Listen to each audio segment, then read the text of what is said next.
The best place to put the money is what has worked. Where have you gotten your sales? Give me the sources, what has worked. That's where you put your money. The only thing that people have to understand about this is that now everybody could do it as well. You better rise and grind, because which one is easier to replace? Your business or your fiancé? If you want to become wealthy, you've got to learn from wealthy people. That's why in this video, I bring together some of the top entrepreneurs from Shark Tank to teach you how to earn more money. If you enjoy this, make sure to subscribe, like the video, and leave your biggest takeaway below. What would you say are the three biggest habits that you've developed over time? Maybe you didn't have early on, but you develop over time, and maybe always telling the truth is one of them that has made you so successful, the three biggest habits that you apply. Well, you know, I've learned a lot from the CEOs I've invested in over the years, and there was a woman a few years ago, it's more, probably 10 years ago now, and she said to me something really interesting. I asked her why she was so successful, because she was. She said, I do something very ordinary and almost boring, but I do it every day. She takes a sticky note and she writes 3 things she has to get done before she texts, answers any calls, or does anything else. Just 3 things. And she sticks it on the mirror where she puts her makeup on. And she really, it doesn't have to be business things. It can be whatever it is that are deemed to be important to get done the next day. Maybe it's something that's a holdover from the day before, because I've been doing this now for years, and it's really effective. This isn't tech. You're not putting it in your phone. It's not a software program. It's a piece of paper with, and you have it, right when you're going to bed, brushing your teeth, whatever, you write those 3 things down, you stick it on the mirror. I do it every night. And then I am myopically focused to get those 3 things done. I don't do anything else. Before you text, before you check your email. Before I do anything else, I nail those 3 things. You cannot believe how productive you get when that happens, because you don't let the distractions of all the other crap that's happening around you. I just don't do it until I get the 3 things done. And it's incredibly powerful. I tell people to try it. Most people who try it get stuck on it and they stick with it. It's really, because in life there's so much noise coming at you, and every year more noise and all kinds of different distractions. And you always say to yourself, well, I can multitask. But you deemed that thing to be very important and you ignored it. Now it's 3 in the afternoon, you're exhausted, or you're busy with other stuff and you say, oh shit, I didn't get that done. And it's whatever the effects, the domino effects are, they're going to hurt you. And that's why I tell people, try it out. It's a really great tool. Okay, that's number 1. What's the second big habit? Okay, so this one's a little funky chicken. It comes with a story, okay? When I was, I wanted to be a photographer or a musician, a rock star. When I was, when I got out of high school, and my stepdad said to me, you're not good enough at either of those. You'll starve to death. If I were you, I would go get any kind of a degree and focus on business, which is what I did. I didn't know what I wanted to do, but I learned some stuff. And I ended up going into postgraduate. I got an MBA, which was, at that time, was a 2-year program, which, we can talk about the merits of that or not, because I've come to realize what it was worth and what it wasn't worth. But anyways, I remember on the last week, the graduating class, and in those, it's sort of like an amphitheater with about 100 people in it, and you've been there for 2 years, you got your little nameplate in front, and they bring in guest lecturers to talk to you before you jump into the real world. And this guy comes in, and he says, I'll never forget it. He walks up, the professor hands him the floor, and he just goes in the middle and just looks up at everybody. For maybe it felt like forever, but it was really maybe 60 seconds. Didn't say a word. And the whole room, you could have heard a pin drop. I'll never forget it. And then he says, you guys think you're so hot. You think that you've come here and you've got an MBA and you're going to go out in the world and you're going to rock and you're going to be incredibly successful. I've got news for you. For 2/3 of you, the world is going to chew you up and spit you out. You have no idea what's going to happen to you. You are so irrelevant. You have proven nothing. You've done nothing. You think an MBA means something? It's worthless. And I remember the guy beside me, he'd been beside me for 2 years. We were up in the one row down from the top so we could chat all the time. Hide a little bit, yeah. Yeah. And so I said to him, Barry was his name. I said, Barry, this guy is such a, what an he is. What an arrogant he is. Well, guess what? He was right. He was 100% right. And the reason he pointed that out was the idea that your experiences make you who you are over time as an entrepreneur, as a parent, as a person, as whatever you are, as a brand, whatever you are. It's your experiences and how you deal with them that gives you that equity over time. And for many people, they can't make it. It doesn't work out for them. They don't have what it takes to take on the abuse that the world's going to throw at you. And just to give you full circle in a kumbaya, circle of life, Lion King kind of moment, I got caught saying the same thing a couple of months ago at the Harvard MBA group. I realized I was saying the same thing that guy said to me decades ago. I said to these kids, you all think you're hot, you're Harvard MBAs, you are nothing burgers. You are nothing. And so there you have it. What he really explained was the idea of experience and how you have to listen to your gut to navigate the bombs of your career. And you have to trust it. You have to trust your gut. Every time I've lost dough, every time, and I've lost plenty, luckily I've had more successes than failures, is when I didn't listen to my gut, which is my experience. And I should have, and he was right. He was absolutely right. It was great information, but I couldn't assimilate it because I couldn't put it in context. Now I understand it. So number 2 is you need to build that experience and all the way through listen to your gut. Even when you're young, your gut will tell you. You'll know when it's right and wrong. And don't go against your intuition. That is actually your radar. That's your DNA speaking to you, figuring out what the next move's going to be. That's a powerful story. Yeah. Did they say the same thing to you in the back of the room and say, what an asshole this guy is when you gave him the speech at Harvard? Yeah, it's Matt Higgins, who was a Get Sharp. Yeah, I know Matt very well, yeah. Yeah, so Matt, he emailed me the next day and said, hey, Kevin, I got to tell you, you're a disturber. I mean, but much of the class really enjoyed it, but what he was really saying is you pissed a few people off. Yeah. But, I know Higgins pretty well. We're good friends. And so, he's really savvy at what he does. We wanted to talk about direct-to-consumer branding. And that's what we were doing in that lesson. It was 2 hours. It was great. I'd work with that guy anytime. He's terrific. Yeah, great guy. Great content on LinkedIn he has. He's always sharing that content with me there. And the third habit that makes you very successful? Well, it's you have to make time in your life for your significant other and your family. And it's very hard to do. It's extremely hard to do because this is really speaking more to the entrepreneurial community out there, which is basically a third of people. 1/3 will attempt to take the entrepreneurial journey. It's not a destination, it's a journey. And the challenges of that are very, very difficult, particularly when you're starting out. And I learned this the hard way. And again, I'm going to go to a story of a class that I taught years ago, an evening class. This really sums it up. It tells you how important this is. 3-hour class, 6 to 9. We're almost closing. You know how 10 minutes left. This guy hadn't said a word the whole class. And he finally puts up his hand and he says, listen, Mr. Wonderful, I have a question for you. It's not about the case. This is a case we were doing. I need some advice. I said, okay, you really haven't participated at all. I was kind of a little condescending because I know you kind of know who's engaged in the class.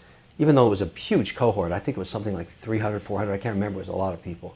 Anyways, he said, I'm graduating this year, I'm an engineer, and I've developed a cloud-based software enterprise system that helps hedge funds with less than $250 million be compliant. And it's very difficult to stay compliant when you're small. These are 2 and 20 hedge funds. And it was a subscription service. So these guys could use it on a cloud basis.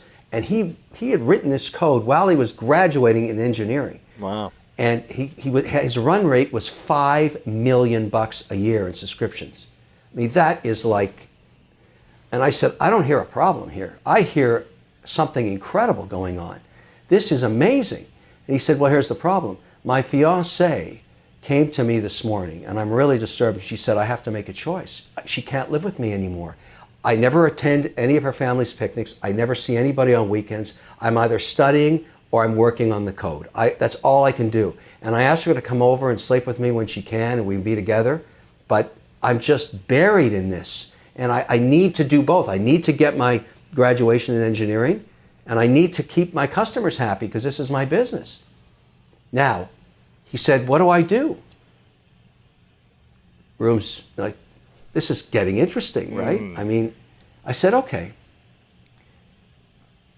which one is easier to replace? Your business or your fiancé?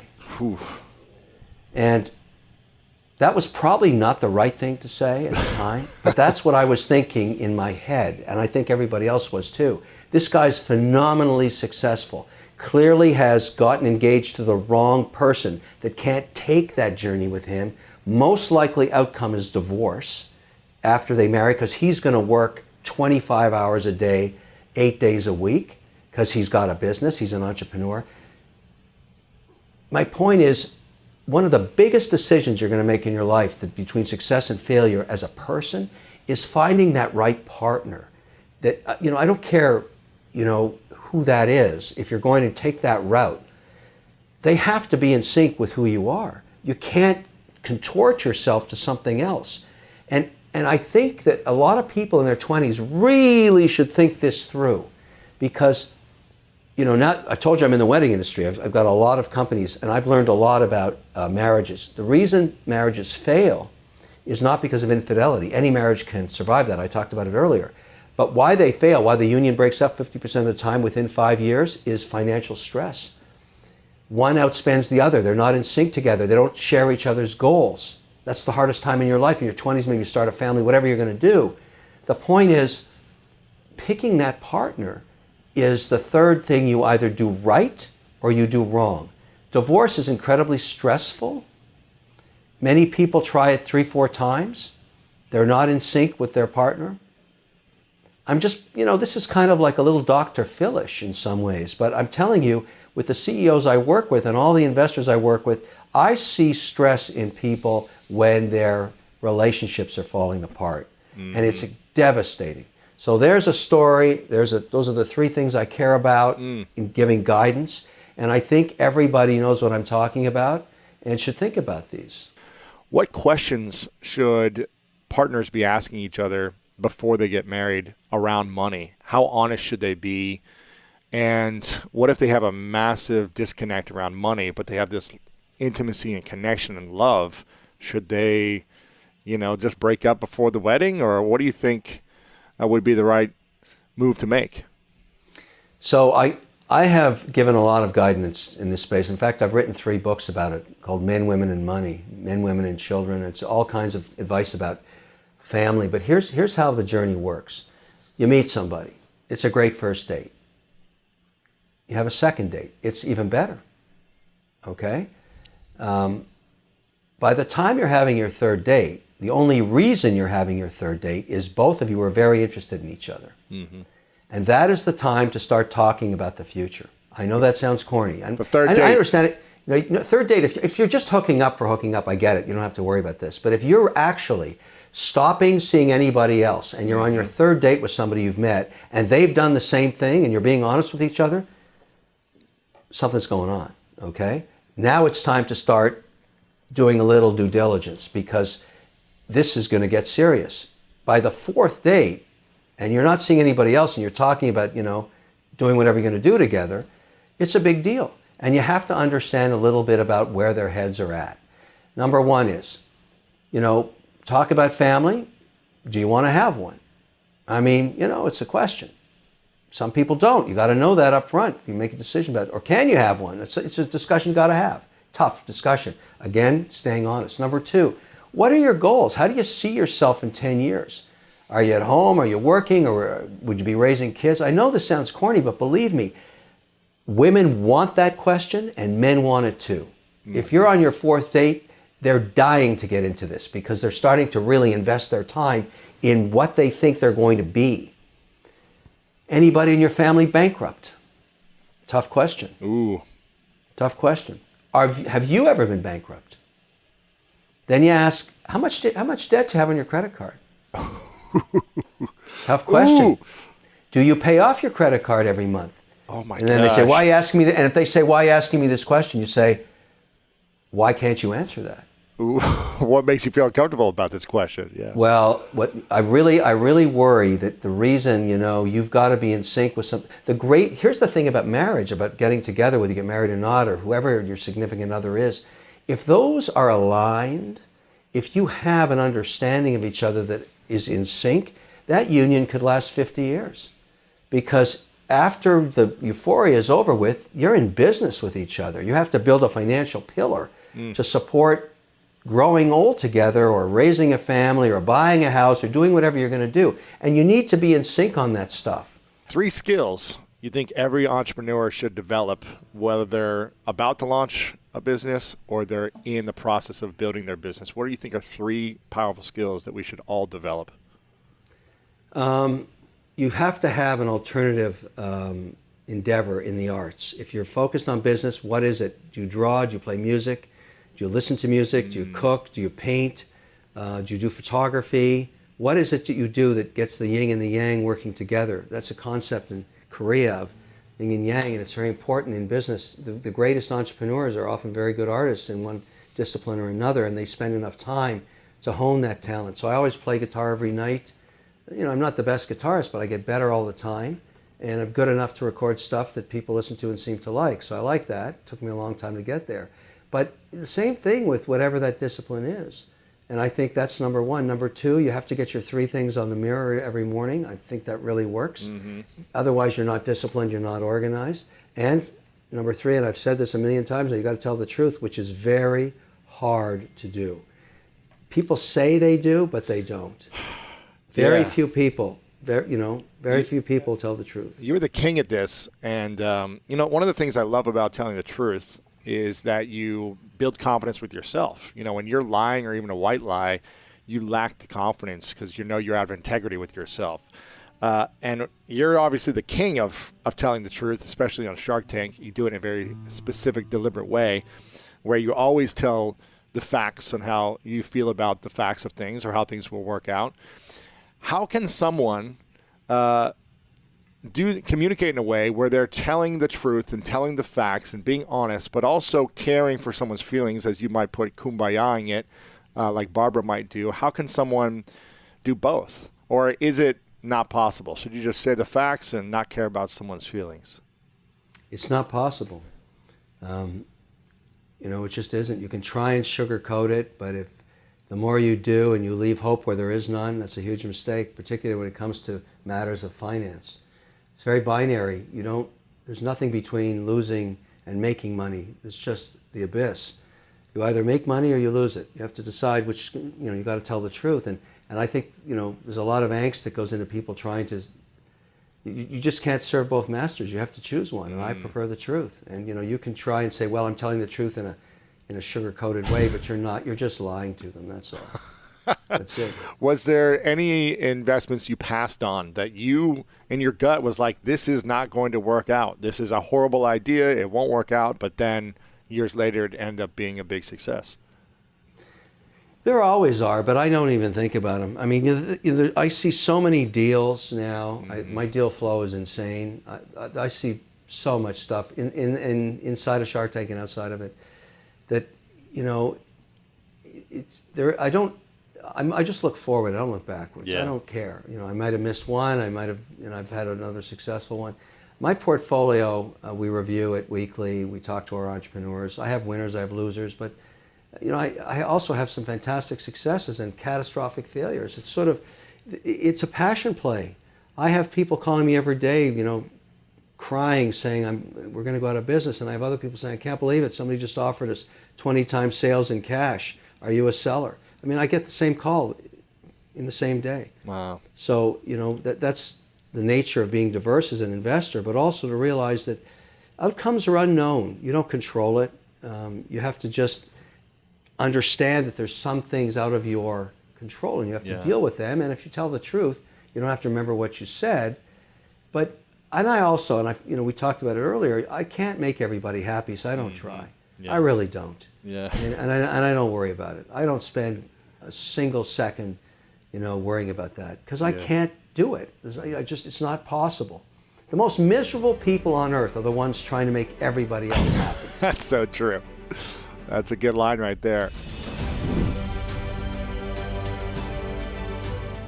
Now, sales is number one for you. If they were a great salesman, you would bet on them. If they were a great salesman with something to prove, that's like the golden ticket, it sounds like. So how does someone train to be a great salesman if they don't know how to? Is it something they can learn? Or is it something you just have to be a part of your energy? Well, you had questioned about positive. That's the blood that goes through a great salesman. Seeing the positive side of anything. And a lot of people see that as baloney. I don't. It's just like, you show me a negative and I'll say, you're right, it's a negative. But I can tell you what the upside of that negative is. So you have a bend toward being positive. So you must have that, okay, to be a salesman. If you don't, you'll never become a salesman. I don't care how hard you try. I think it's an intrinsic quality, a personality trait. I know you're not supposed to say that. Everybody's supposed to believe you could become a salesman. I think if you're inclined to be outgoing and positive, you can become a better salesperson. But the real phenomenal salespeople that I have worked with, and I've made my living my whole life in different venues with phenomenal salespeople, I am telling you, they come out of the gate, maybe not out of the womb, but they come out of the adolescent gate as salespeople. It's very hard to teach that. It's an artistic gift to be able to sell really well, because think of how complicated it is. You have to read the situation accurately. You have to read the person and think of how you could use them in the way that they want to use themselves and thank you in a thank you note 12 hours later thinking it was their idea. That's a complicated little thing, right? And you need to think of how that person could be used for your long-term goal of the picture you want to create. So that's very complicated math in the head. And that's what great salespeople do. They're phenomenal. The best salesman, I hate to say it, that I ever met in my life and spent endless hours with him is Donald Trump. Really? Unbelievable salesman. How so? What was it that made him so great? He can read the vulnerability of people. You walk into a room, he could see what's wrong with you. He could just feel and know accurately what's wrong with you and how he's going to use that to get his way.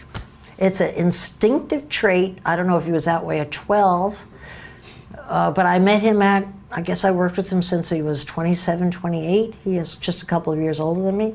And we were in the same industry, the same town, so I had so many good dealings with him over the years until, of course, he owed me money, and I had to sue him, and then he didn't like me anymore. That's all right. I got the money. That's all that counts. But he is he could sell anyone anything. I witnessed it again and again, firsthand in his office, in meetings. Unbelievable salesman, and that's exactly what he did with the American people. He sold them. Wow. He's a great salesman. What's the vulnerabilities that he would look for, and how would he use those to get people to buy what he was selling? Oh God, I'm thinking of a million stories of him using my own vulnerabilities. Really? Yeah, but they're kind of too long-winded to tell, I guess. What's one he would use with you, and then one you saw him use with someone else? Like a vulnerability they have, and then what he did to lean into that. Well, actually I'm like on scary turf here because I don't want... I've been sued by him, and he's relentless. Okay. Yeah, so I'm a little, but let me just do it in a positive way. Okay, my most positive self. Yeah. So, for example, I saw him. Maybe a silly example, but I saw him interviewing huge ad agencies in New York for an advertising campaign, done all the time by large developers, right? And I saw him to promote a building that he was building. A building. He's going to spend a lot of money advertising. That's a sizable account for any ad agency in New York. And also how to market it, how to frame it, how to name it, marketing/sales, but most importantly, sales and advertising. And I saw him sit at a meeting because I was there judging who was the best person along with them for a development site. And I saw him meet person after person like a beauty contest, person after person after person, and then blow up the ego of one team. Unbelievable what you created here. Unbelievable. And I'm like, I don't get it. I'm a marketing person. I don't get it. I don't get it. Unbelievable, unbelievable. Can you do this? Can you do that? And that was all done. And then he did the advertising on his own. But I could see, why is he doing this? But now, in hindsight, I see he knew that guy was going to float and work for free because he needed the ego pet so much. You know? Yeah. And I'll give you a story of me that will sound, you'll think I'm a witchcraft person. I'm really not, you know. But I had a situation where my husband was a Navy captain and was sinking tanks along the East Coast, and Donald had just bought Mar-a-Lago, and there were erosion issues. So my husband said to me, why don't you call Donald Trump and ask him if he wants me to sink those tanks in there? And I'll do it right along his coast, courtesy of the U.S. Navy. We need the exercise. I got the tanks. I said, I'm not going to ask him for anything. He said, no, it's a favor. I'm not asking for anything. He's not the kind of man I want to owe anything to. No, thank you, Bill. My husband badgered me. Finally, I wrote a note saying, just on the off chance you're interested. Cowardly way to do it. I'm writing him a note. I saw the man all the time. Just on the off chance you're interested. I thought maybe I rewrote it because I didn't want it to look like a favor. I was careful. Okay, my danger gene. Sent him the note. Got hired for a big job. We were at a big board meeting with like 30 people there. Every captain of the industry of the different trades was there. He's building me up for weeks. Barbara. And then he decided he got out of me what he needed. And he said, did I ever tell you guys about the time Barbara wrote the note? I'm like sitting there going, no. He goes, yep. She was so afraid to ask me. Wow. That she must have written the note. How many times, Barbara? 4 or 5 times. No way. I was like, I thought I was in some kind of a horror movie. Everybody's looking at me. She writes a note. She's afraid of you. Only the week before, I was amazing. He was done with me. I knew it. Didn't want to pay the commission. Done. Contract never got done. No way. So that is an acute ability to read vulnerability. How would he know that? To this day, I'm like, but I saw him do that over and over. Yeah. Wow. Yeah. Do you know, when I was selling real estate, I could always pick up between the lines between what people said they would buy and what they'd actually buy. So they'd say they wanted a terrace. Had to have a terrace. They were leaving for the terrace, and I knew as sure as I knew my name that they weren't going to buy a terrace, that I was going to sell them instead on a view apartment in a new building versus a terrace in an old building that they wanted. Because what they were really looking for was charisma. That's an ability to read people, okay, and be able to substitute. So that's another version of that, but on the negative side. Wow. Does that make sense? You did it in a positive way. Yeah. Yeah, I could have done a negative way if I had that ability. I didn't. Sure. Wow. Yeah.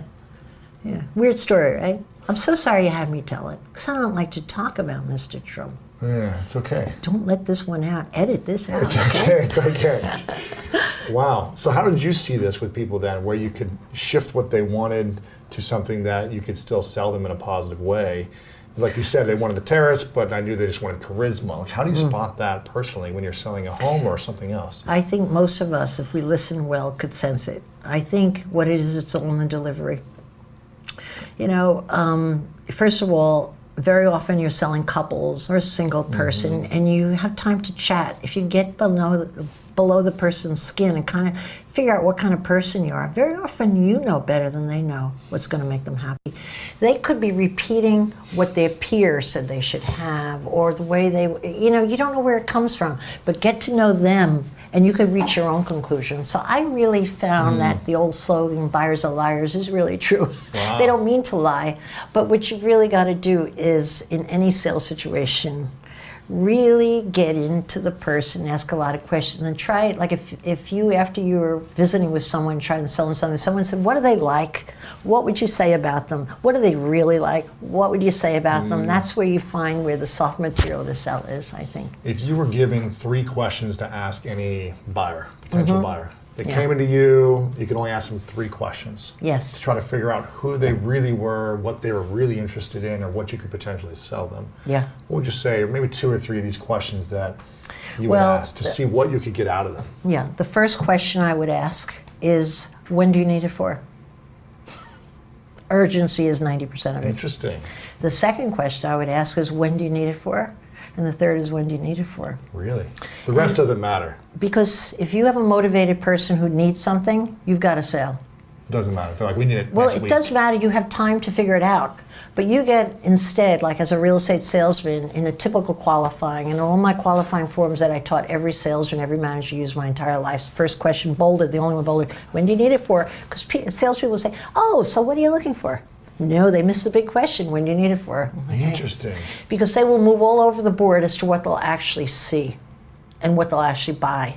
And you have all the time in the world, because how do you really know that? Because you haven't spent time with them. You're going to actually believe what you hear. It's crazy. You need to spend the time to form your own impression of what they're really going to buy, or what is just really where the sale is, or where's the opportunities. It doesn't just have to be in sales, it's in business deals, it's everything. You need to have the ability to spend time enough to read them well. But the one thing you can ask up front is, when do you need it for? Because I had more salespeople in the early years spin their wheels endlessly with the high-priced customer, all cash, this and that, price is no limit, but they didn't need it. For years. And they were going to work with them for years and spend all that cab fare and car services. No, the need is the most important question you want in any sales situation. And any salesman that comes in and doesn't vet that out right away or on the phone is not a good salesman. I could tell right away, not a good salesman. They missed the main question. Yeah. What's the thing you're most proud of that no one knows about? There's really nothing that no one doesn't know Right. about. I'm sorry. Yeah. What's in my mind is on my tongue, out of my mouth. You know, one of those. There's really nothing that people don't know about, Yeah. really. I wish I could come up with new stuff. I'm so It's tired okay. talking about the What's same the thing stuff. that you're proud of that you're just proud of the most that you've done? That maybe you don't talk about all the time, but something you've done. Maybe Well- it could be something small or big. Well, two things came to mind, big and small, so I'll give you both. Small, but somehow feels so big in my life, is when I first got my first profit for running the Corcoran Group, and I never made any profit year in, year out. I was putting that cash back down long before I even had it in my hands. I was always reinvesting, because I wanted to see how far I could go. But in those years when I finally got my first profit, I had about $48,000 or maybe 40 some odd $1,000. I could see, what? We're going to actually have a profit? How did that happen? And I bought my mother and father a brand new car each. I bought my mother a bright blue Pontiac convertible, because she always wanted, blue's her favorite color, she always wanted a convertible her whole life. And I got my father a, what do you call those big ass cars that everybody likes? They float SUV, around. A Suburban, a No, truck. early in this, you know, all the drivers you hire, in the old days, they had those big cars with the big backs. That one of the, Lincoln, yeah, Okay. not a Continental, Lincoln. Okay. And I had my Uncle Richie and his friend drive it out to Florida and deliver it. Wow. I remember at the time they were so much in disbelief, because we always had a clunky old car with all the kids stuffed in the back. It was always, and all of us learned how to drive. We were always crashing that poor car. How my dad put up with it through store windows. We were like, each kid was learning, it got more dense. But I remember that day, and I'm so happy I thought of it in the moment, because it's bad when you miss these moments. I remember thinking, I'll never feel more satisfaction or richer than I feel in this moment. And it's not that I wish it upon myself, but you know, that's exactly been the truth. I've never felt as rich again, or as endowed, or as lucky, or as fulfilled ever again as that moment, you see? And so that was that, okay. Sure. And so I wouldn't say big. proud of, Yeah. that was the most satisfying Wow. and oh my God, Wow. okay. That's cool. The most overreaching thing I'm most proud about is I proved Sister Stella Marie wrong. I still hate that bitch. She was a nun from hell, and I later learned out that she was buried in the nun yard and that she had a drinking problem. I wish someone had told me that as a kid, that she had a drinking problem. Who knew that nuns drank? Other Wow, than Sunday, I right? didn't know. I didn't know either. Okay. And of course, we were raised by nuns in our Catholic school, and they were all great except for the one I had, Sister Stella Marie. So I'm so proud that that her messaging to me that I'd always be stupid, just because I couldn't read, that I didn't let that determine my life, because I had a hard time getting over that, you know, and I had the help. My mother told me I was a genius, so that helps a lot, you know, having somebody on the other side. Sure. But the idea that I've proven again and again, and now it's a weird thing, I'm kind of very thankful to her, because I think because of her I tried so hard. Yeah. Do you know? So really, if she was kind of like an early version of Ramon Simone, you know, yeah, she played that role, and I'm so thankful that I got over that. Mostly because not only have I had success as a result of it, but mostly because I keep that message going out to all these dumb kids at school. It's such a sad thing that kids are defined by how they do in school, and yet most successful people I know who built their own stuff weren't good in school. That's been an MO I see. So I feel like I'm lucky to be around to keep getting that message out, you know? Yeah. You said most successful entrepreneurs have a lower IQ or average IQ, right? Yes, well, I don't really know that. But what I mean, they're street smart, they're not book they're smart. street smart, not book smart. But what I really mean by that is that, you know, that rejection card is a big kahuna in building anything in life, not just business. So they're too stupid to lay low when they've been smacked about. You know, most people get punched, you stay low. I don't want to get punched again. They just keep popping up like a jack in the box. Keep popping up like, and so that takes a certain lack of intelligence, I think. Yeah, it does. Yeah. Just keep going. You don't think about it too much. Keep going. A smart guy would lay low, right? Exactly. I'm glad I'm not that smart. Yeah. I'm curious. You talked about the first year you made a profit, $40,000. I think you said. 47, I think it was. 47,562. Well, I don't know about that part, yeah. If someone is an entrepreneur right now, let's just say they had their biggest year ever and they had a bunch of extra cash later on. They're just like, wow, we finally made some money, an extra 100 grand, an extra 300 grand, whatever it is, $1 million bucks. What should they do with that extra money? How should they reinvest it to continue to grow? Two things I thought of right away. Number one, they shouldn't have that money. Okay? If you're really serious about building a business, you're putting the pedal to the metal, you're spending the money and putting the bets down long before it comes in. So the idea, like I made a mistake that one year I had a profit. Shame on me. I mean, I made something good of it, of course. But you should really have any money coming in over aggressively, targeted towards something that you do well. And I think the best place to put the money, and I work with my entrepreneurs all the time on this, and they're not so inclined. Most people want to put the money in on a new idea, a new version, or a new this. No, the best place to put the money is what has worked. Where have you gotten your sales? Give me the sources, what has worked. That's where you put your money all in. Pile it up until it stopped working, then you move to something else. But people don't do that. People always like the new stuff, like, oh, but if we hire a PR company, you know, we'll really get, no, the trade show has produced 80% of your money. Right. You know. Showing up and building those relationships yourself, Whatever has worked for you before, keep repeating, and I just think the money shouldn't be there in the first place. Do you know, my whole life, I opened offices much bigger than I had any business doing. If the minute I had sales in a company and started seeing that we were doing well and I started smelling a profit, like we might get a profit, this thing might really start kicking in, I was out looking for office space. And if I thought I needed 18 desks, I go out looking for 36. Wow. And I plunk the money down, because I found that when you threw the money onto your bet in advance, you find a way to make it work. If you wait till the time is right and wait till you have the profit, guess what? There's a smarter guy out there that's already put the money in your competitor and he's already ahead of you. And it's such a quick market when you're competing. You gotta like, like there's a timer on you, you know, get it going. You have to have it done early, I think. So invest it back in the thing that's worked before for you until it doesn't work anymore. And more than you think you could handle. Because human beings who are talented, especially entrepreneurs, are remarkable on making things work when the gun's against their head and they're under fire. But give them a lot of leeway and have them plot out, they start to go to sleep. It's really not healthy for a business. It's that pressure that allows you to really kind of have more urgency and make it happen. Well, you're a football player. Did you play better in a game or in practice? Game. Yeah, same difference, same old thing. Yeah.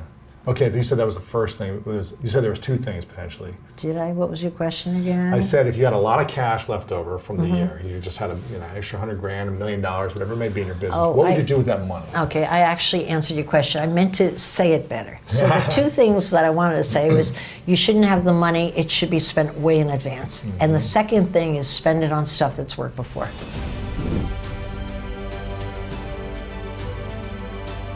What's been the biggest lesson you've learned about yourself over the last 10 seasons?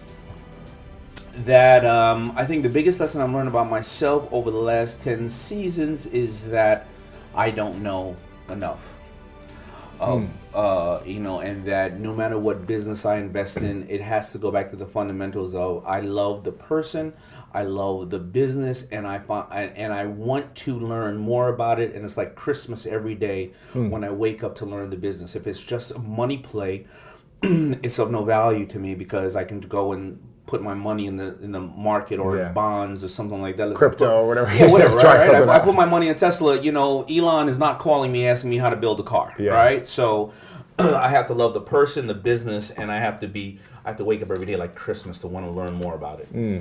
What do you think's been the greatest negotiation you've ever done, whether it be on Shark Tank or in life?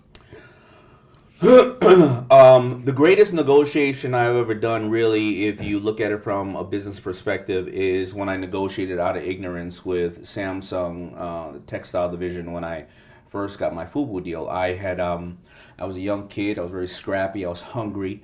I was a little ignorant in business. I was really ignorant in business. I had mortgaged my house, and I was running my own factory. And I had met with Samsung textile division for manufacturing and distribution probably about 6 months prior to mortgaging my house. And I remember calling the president of Samsung all the time, of textile division, and saying, hey, what's up? I want to do the deal. He never called me back. It's kind of like how I don't call a lot of people back who just pitch me. And I got really pissed off because I felt like he was ignoring me. And now he had already had the meeting with me. He had showed some interest. So now I have $100,000 from my mortgage of the house, and I'm making I turn my house into a factory, and I'm up and running. Samsung starts to hear about how FUBU's doing well, and everybody's wearing it, so he calls back. And I remember, now that I have $100,000, I'm thinking that's all the money in the world, and I will never need any help by anybody ever else. And I was pissed off. I was like this on the phone. Man, you're so full of, SHIT, why didn't you call me back? I was taking it real, emotional, right? Yeah. And I was like, the deal I better have is this deal, and they said, no problem, just come on in, because they had offered me a deal that was, it was standard, but because they saw that I grew, and I had this ego, like, I don't want you anymore, I don't need you, I negotiated out of ignorance, and it was my best deal ever. I would never do that today. You negotiated out of the deal, right? I negotiated out of ignorance, and I got the best deal ever. Oh, wow. Gotcha. But as I know myself now and I turn around, I was out of that $100,000 in almost a month later, right? Because I was paying for raw goods 90 days ahead of time. I was paying for my salary and staff, and I was giving my stores terms, 60, 90-day terms. And I would have lost my house and the business and everything else. And thank God I did that deal. But it was out of ignorance that I did the deal. Right. And I guess everybody always says, do you believe in luck? And I say no, I don't believe in luck. But maybe I should. Now that you asked that question, and nobody ever asked me. Yeah. Maybe that was a little bit of luck. It was a little bit, yeah. Ignorance, luck. Yeah. Yeah. Timing, everything. Yeah. Now you said you have a couple daughters, right? How many? I do. I have 3 daughters. 3 daughters. A 24-year-old, a 19-year-old, and this really, really nasty and aggressive 2-year-old. Wow. Yeah, she's vicious. Wow. She's a hard negotiator. Now, when you had your first daughter, did you feel like your views of business shifted, or the way that you worked shifted? Did you start working harder, more balanced, less, or did everything stay the same? My first 2 daughters in my first marriage, I worked 30 hours a day because I said to myself, how am I ever going to be able to take care of these three humans? And now my life is no longer about me. It's about providing every single thing I can to them, getting them, to have a place they can live that is safe for them, and education and medical and things of that nature. And, and I would die for them. Yeah. So I didn't have a life at that point, and FUBU was just starting.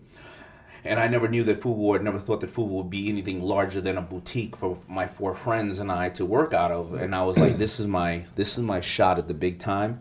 I'm not going to let anybody stop me. And I really kind of mentally said to myself, I'll get to know my daughters when they're 10 or 15 years old, because there is no time now. I have to be in Asia for 6 months at a time. I have to be doing this and that. And I questioned if it was the smartest move to do, but I said to myself, you know what? If I was a sanitation worker, I would still, or nothing wrong with that. But if I worked Right. a city job, I would still work every extra money. every overtime I could, because I need to be able to provide for them. Yeah. And now, you know, I have my beautiful little 2-year-old, and it's a different way of life now. Now, and going back to this, as we'll talk about the book, Rise and Grind, now my theory is how much love can I give to this little being? Really? Yeah, because it has changed. You know, now my life, obviously, I am in a better place, Right. you know, and I have the opportunity to be able to give as much love as I can to her. Not that I don't give as much love as I can to my other daughters. Right. They're my driving force as well. Right. So do you feel like you have a little bit more balance now? Even though you're working just as hard, but you feel like you take that time to... I do, but that's exactly how the theory for the book came around. I was Because I don't see you slowing down, really, in right. business. So what was happening was, I looked at it and I said, you know, I'm going on 9 years of Shark Tank. I have hundreds of companies I work with and or deal with, and I'm investing in a bunch of them. You know, I have a new 2-year-old. I have work-life balance. I want to get home to my lady. You know, I want to do the things I love to do: fish, or you know, archery, or whatever, snowboard. Or I'm really good on the board, baby. But I want to do all those things. Yeah. How do I do it? And I went and I would go and to speak to other people that I respect, and I would say, what's the tricks or the techniques you do to have work-life balance? They all told me the same exact thing, but in different forms. And I started to notice that I can improve in certain areas. You know, again, like you and I were talking, I don't know if it was on camera or off camera, Yeah. but there is no one area of success or mastery you get to and you go, I'm done, right? You know, you can be somebody who's a master at jiu-jitsu or karate or something like that, and you know, at 40 years old or 25 years old, you're a certain master, but at 80 years old, you don't have the same muscle retention or the same speed, so you have to learn to Right. master it a different way. Kind of like when Ali came out of jail and they had stripped him of his prime, he had to learn the rope-a-dope to beat George Foreman, and you know, and he had to fight a different way. You can't just sit in the pocket and just grind it all day. Yeah, you gotta- can't do that, right? So I had to start figuring out how to master my grind today, because the Damon John at 48 years old is not the grind that the Damon John at 28 years old had, and I learned all these techniques from the book and from asking these people. So what were the big things that people taught you then about this? How to navigate? Well, all this? so the theory in the book is I study these 15 subjects in there, and they have success from all various ways of life, whether it's Santana or Tyler the Creator, the Grammy Award-winning kid, or you know, our buddy Kyle Maynard, who Army crawled Mount Yeah. Kilimanjaro He's a with no machine. arms and no legs, right? He's one of the most inspiring guys ever. He is. I mean, he made me feel like an absolute loser, right? And they Yeah. all told me the same thing, but they told me in different ways and different formulas. And what I found, what I really to take away, the takeaway is that everybody is extremely selfish. All successful people are extremely selfish in a very good way. Like Chris Sacco always says, you know, and a lot of these people here they will not answer any emails for the first hour of the day, because they believe that you give up all your power if you're answering everybody else's problems when you wake up. They'll send out emails, and like Chris Sacco always says, his you know, his inbox is his defense, his outbox is his offense. They won't look at an Instagram when they first wake up or anything else, because they don't want to hear about how everybody else on the gram is looking beautiful, they're shorter, skinnier, whatever. They all got problems, right? And Right. before you know, then they'll take care of their health in some fashion or form, eat a great piece of you know, nutrition, and put adrenaline in their body. They'll schedule time with their families, you know, where most people will say it's so cold. I'm not going to schedule when I'm going to call my mother and tell her I love her, or take my daughter out on a little date, daddy and daughter date. But you know what? You'll never get to that if you don't do it, right? You'll schedule everything else and be on time for everybody else in the world. That you'll be on time for when the train runs. You'll be on time for when the boss wants a meeting. You'll be on time for your friends to go to dinner, but you won't be on time for your family. And before you know it, they're 20 years old and you don't even know your kids anymore, your wife and yourself, or your husband. You don't have the same interests anymore. They'll also schedule time to go in a dark place and meditate and or find a place that they can be very grateful for what they currently have, and they want to know what they currently want, other than serving everybody else. And in the act of doing all these things, they become more proficient and also more beneficial for everybody else. They're a better person, they're on time, and they have their faith, and they have everything else. And number one thing they all do is they value and take care of their health. Yeah. They go out of the way. And throughout this process, when I was like talking to Wendy Williams, and she's a vegan now and so many things. Oh, wow. Yeah, I learned to ask more serious questions about my health. You know, if we're in business, we're going to always ask, you know, how do we increase sales and decrease costs? We're going to keep asking why. How can we convert more on Facebook, social media, in the store? But we don't ask about our health. And for many years, I've been going to the doctor. I do the normal thing, go get a checkup. You know, he checks my throat, and you know, he sees if my glands are swollen here or not. But I started to realize I didn't feel right, and some other thing going on. I need to look deeper into these things. And doing that throughout, you know, studying these people here, I ended up finding out that I got an executive physical. I found out I had stage 2 cancer in my throat. Really? Yeah, I had a nodule in my throat. I had a marble this size of stage 2 cancer in my throat. The doctors touched my throat every year for the last 10 years. It probably was in me 5 years. Didn't know it, but I started asking more questions. And I started to find out all the things that were wrong with me because I just didn't take the, your physical looks okay, right? I started going deeper and deeper and deeper. And I ended up finding out I had stage 2 cancer. I'm cancer-free now. So these things all have came out of doing a lot of the practices in the book. People will read the book and find out that either they're doing the right thing, or there's 5 other ways to go about it. Let me try these 5. These 4 don't work, but bang, that one's the one, you know?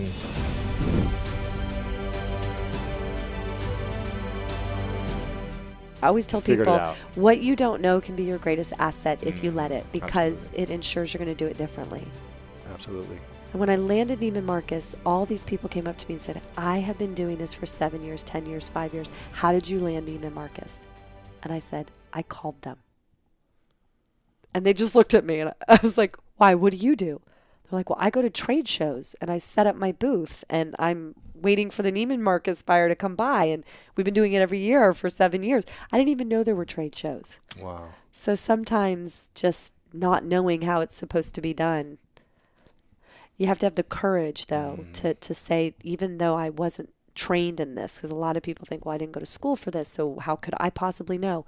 But you know, it's inside of you. Yeah. And you were willing to be creative and risk, you know, failure in a way that most people aren't. You put yourself out there in a major way, and you said, hey, come to the bathroom with me. Right. And I'm not going to do anything weird. You know? Yeah. It's amazing. It's an incredible story. My dad used to encourage me to fail.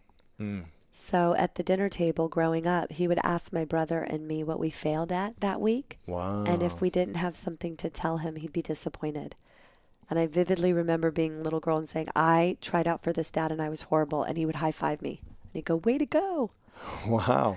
So he was reframing my definition of failure. So failure for me became about not trying, not the outcome. For those that don't know Spanx, can you share how it all started so we have an understanding of what it is and how you got into it? Absolutely. It actually started with my own butt because I couldn't figure out what to wear under white pants. And I'm sure you've had this problem when you're getting dressed. All the time. So what ended up happening was there was, you know, our undergarment options were no good. There was underwear that left a panty line, and then there was the girdle that was way too thick and heavy. And so then they came out with the thong, which just put underwear exactly where we've been trying to get it out of. Right. So that did not help at all. Yeah. And so Spanx was born out of just being a frustrated consumer. I wanted to wear my clothes. I wanted a smooth canvas. I didn't want to see lines or any kind of things going on underneath. So by taking the hosiery material, which was meant to be seen on the leg until Spanx sort of looked at it with a different lens and said, no, I want the hosiery material to actually be what I create the undergarment out of. And it was wild trying to convince the hosiery manufacturers to help me make this product with that in mind, because for so many years they'd been using the material to be seen on the leg. Right. And I said, no, it's the perfect material to create the perfect canvas for women under our clothes. And it opened up my wardrobe. It opened up so many other women's wardrobe. We could start wearing colors we didn't feel comfortable wearing. And Right. the models get airbrushed. We get Spanx. There you go. There you go. I love it. And when was this? What year was this? This was in, well, I cut the feet out of my pantyhose in 1998. Wow. Yes, I was Is it 27. 18 years ago? Am I doing my math right? Yes, I was 27. And then I Wow. spent the next 2 years getting it made. I worked at night and on the weekends on the idea while I was selling fax machines door to door. And then the company was launched in 2000 when I Wow. was 29. Wow. Yeah. Selling fax machines door to door. Where were you living? In Clearwater, Florida, Okay. where I grew up, Fax machines. on Clearwater Beach. Are there even Yes. fax machines anymore around? No, I mean, thank God I'm not still doing that. I don't know what would have happened. There are no more fax machines. Just like no one watches the movie Airplane anymore. I'm just kidding. I cannot believe. I need to know, is he the only one on the planet who's not seen the movie Airplane? I was quoting Airplane as soon as I put the headset on. I'm like, Stryker, you're too low. You're too low. And you just stared at me like, what is she I talking apologize. about? That's Yeah. okay. So, how long were you selling the fax machines? I sold the fax machines door to door for 7 years. 7 years. Yes, I know. And before that, I wanted to be a lawyer, but I failed the LSAT not once, but twice. And You wanted to be a lawyer. Like, that was your I dream. wanted to be a lawyer. I was like, I'm going to be a lawyer. My dad was a trial attorney. I used to watch him in court when I was a little girl. And I'm a terrible test taker. And so I am the worst test Are you the taker. worst test taker? I was in I'm the bottom so bad. 4 of my grade, my class, all through high school because I could not take tests. And I always felt like the dumbest kid in the world. doesn't that suck? I mean, it was like the most insecure feeling. Yeah. And we had rankings on our grade cards. So I knew exactly how dumb I was. oh no. Always in the bottom 4. It was miserable. But Yeah. test taking. Why is it so hard, test taking? I don't know. I have trouble reading and comprehending. Me too. I really do.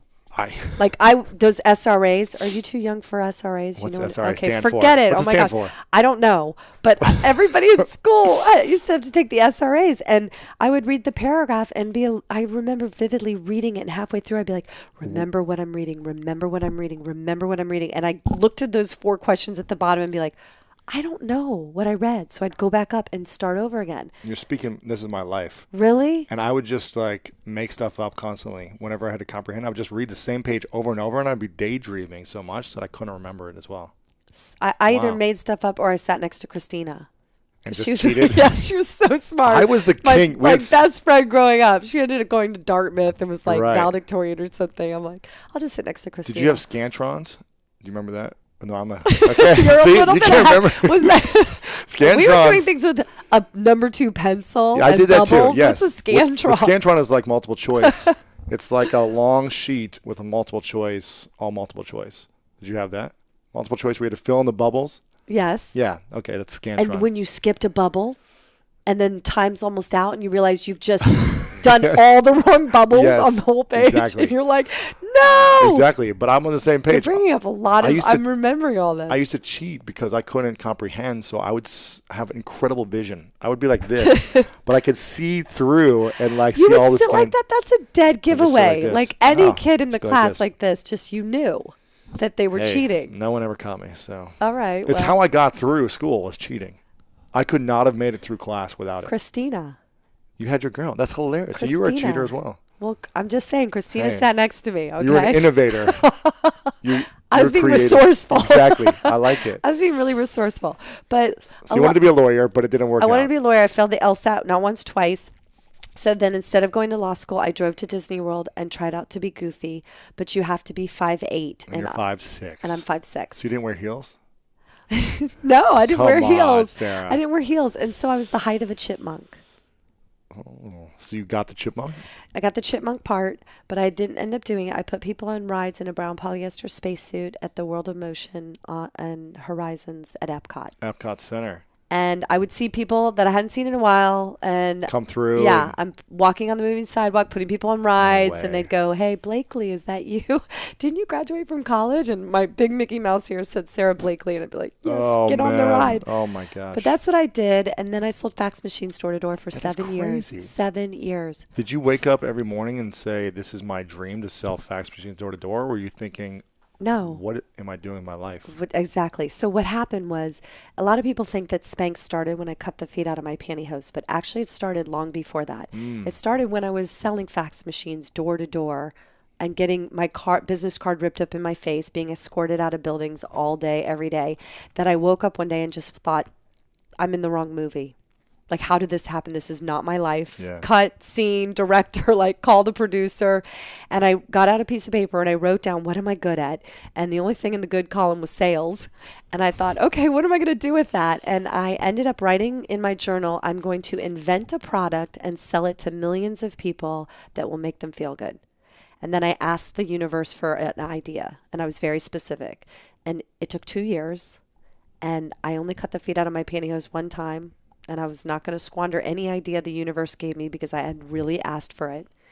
And then the minute I cut the feet out, I started trying to make it. I started looking up manufacturers on the internet. This is before Alibaba, wasn't it? Yes. Because I did this about 8 years ago, and I used Alibaba for something, and it was easy to find like a manufacturer in China and test different things. But how did you find a manufacturer at that time?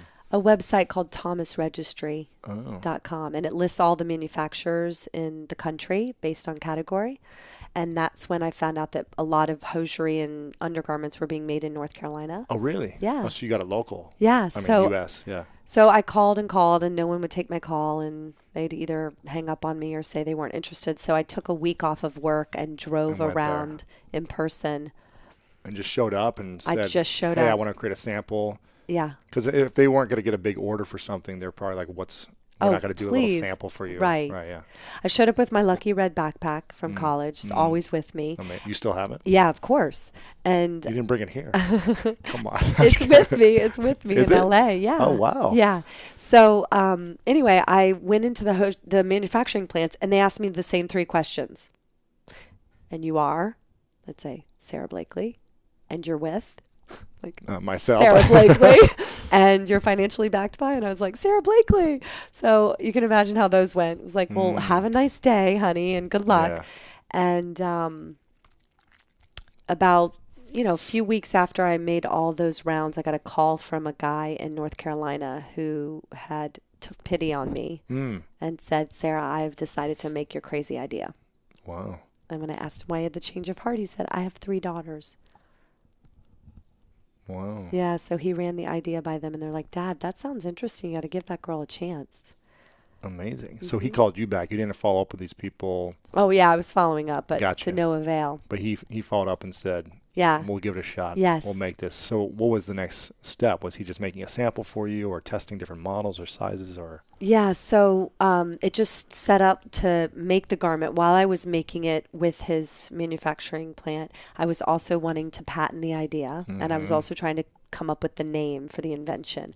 So I was doing those 3 things simultaneously, driving up on the weekends and working with Ted in the back of the manufacturing plant that I'd become very close with. And Driving to North Carolina from Florida. no, from Atlanta. I was living in Atlanta at the time. What's that, about 8-hour drive, 6-hour drive? About 4.5, 5. Oh, it's not bad. Okay. Yeah, it's not Okay. bad. And so anyway, Ted became my buddy, and I went to get it patented, but all the patent lawyers wanted between $3,000 and $5,000, and I had $5,000 set aside to do this. That's it, yeah. So I wrote my own patent. I went to Barnes & Noble. No way. And I bought a book called Patents and Trademarks. And I wrote the patent, and then I called one of the patent lawyers that was the nicest to me and said, please, please, please, will you write the claims over the weekend for a discounted price? I've done all the other rest of the patent. Yeah, the legwork you'd done. Yeah. You just kind of needed to button it up and Yeah, he needed to do sign it off the or whatever. legal part. And so he did. He actually admitted to me that when I came to visit him, he thought I'd been sent by Candid Camera. Which, let me put it in your I words. know Candid Camera. I know. He thought he was being punked. Of course. Of course. Wow. Yeah, he thought he was being punked, okay?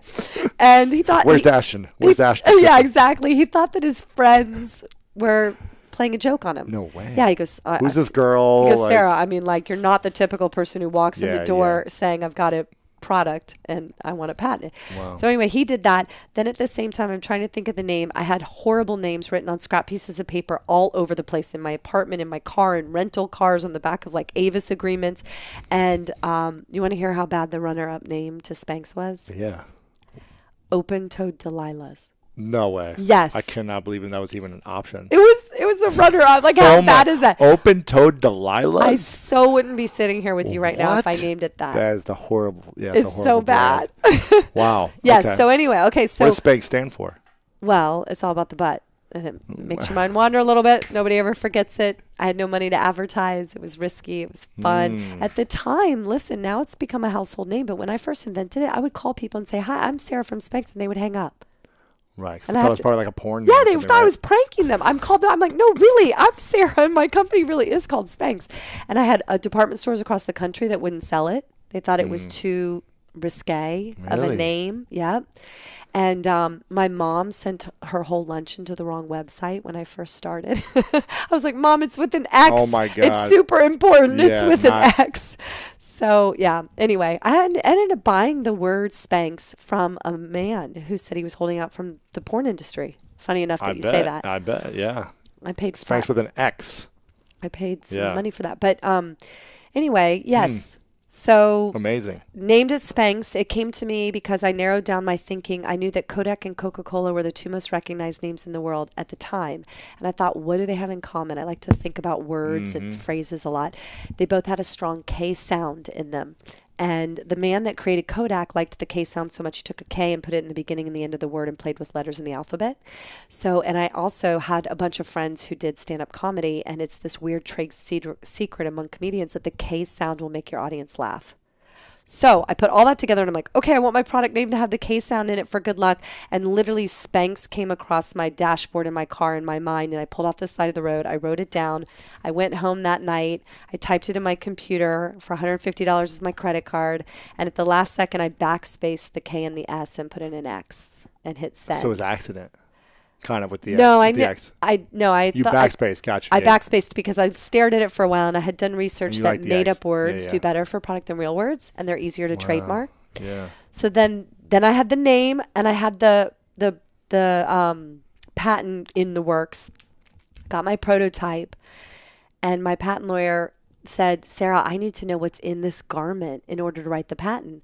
I said, "Okay, no problem. We'll call Ted." So I get Ted on the phone. I'm like, "Ted, can you talk to The manufacturer. yeah, Right, I'm like yeah, in the back, in the Yes. back. I'm like, Ted, can you talk to my patent lawyer? He's like, yeah. So we're all talking, and he goes, I go, can you tell him what's in it? He's like, yeah, well, it's 70% nylon and 30% lacquer. And I'm like, all right. And so I'm taking notes. My patent lawyer's taking notes. And that night I could not sleep. I'm up all night. And the next morning I wake up, I'm like, how is there lacquer in this product?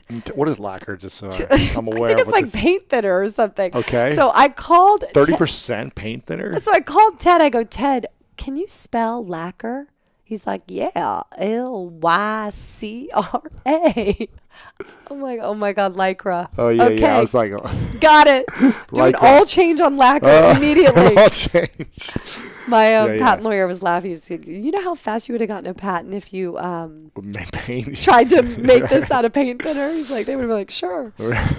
So was it challenging to get it? Did you get it the first try? The patent? I did. Wow. Usually got- it takes a few turns, doesn't it? I got the patent the first try, and I got the trademark name Spanx. Amazing. Yeah. So it didn't seem like there was that many challenges once you submitted it or whatever. You kind of got the things you needed in place. You got the orders in. Was there a lot of challenges after that? Once you got the patent, the trademark? That was a really hard part. It's just I Gotcha. heard the word no for 2 years. Oh, yeah, all the okay. manufacturers, nobody thought it was a good idea. Wow. And also when you're just yourself trying to break into an industry like you mentioned, the manufacturers, it's not really in their best interest to slow down machines or try to Yeah. give a girl with a couple grand a chance. Unless you're going to give them a bunch of money for a big order of something. Yeah, It's like, what's so the point? right.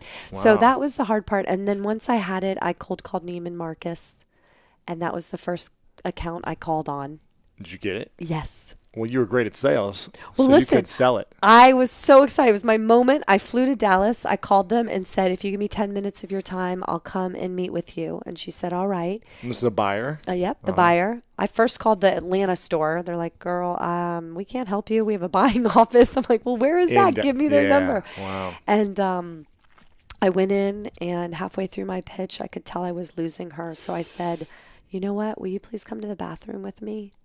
And she was like so buttoned up. I mean, Neiman Marcus, Right. like her pen matched her belt that matched her shoes. And she was like, what? And you're like, what am I going to do in the bathroom? I know. I was like, just follow me to the bathroom and show you my own panty line. And I went in the stall with Spanx in my pants and without it in my pants. And she was like, oh, I totally get it. It's awesome. And I'm going to put it in 7 stores. Wow. Yeah.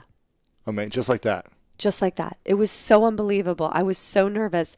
And then, of course, I had to call Sam. I'm like, in the rental car on the way back to the airport, I called the owner of the manufacturing plant. I'm like, Sam, it's Sarah. I need more. I just landed Neiman Marcus. And he's like, what? He was in shock. He goes, Sarah, I thought you were going to give these away as birthday presents for like years.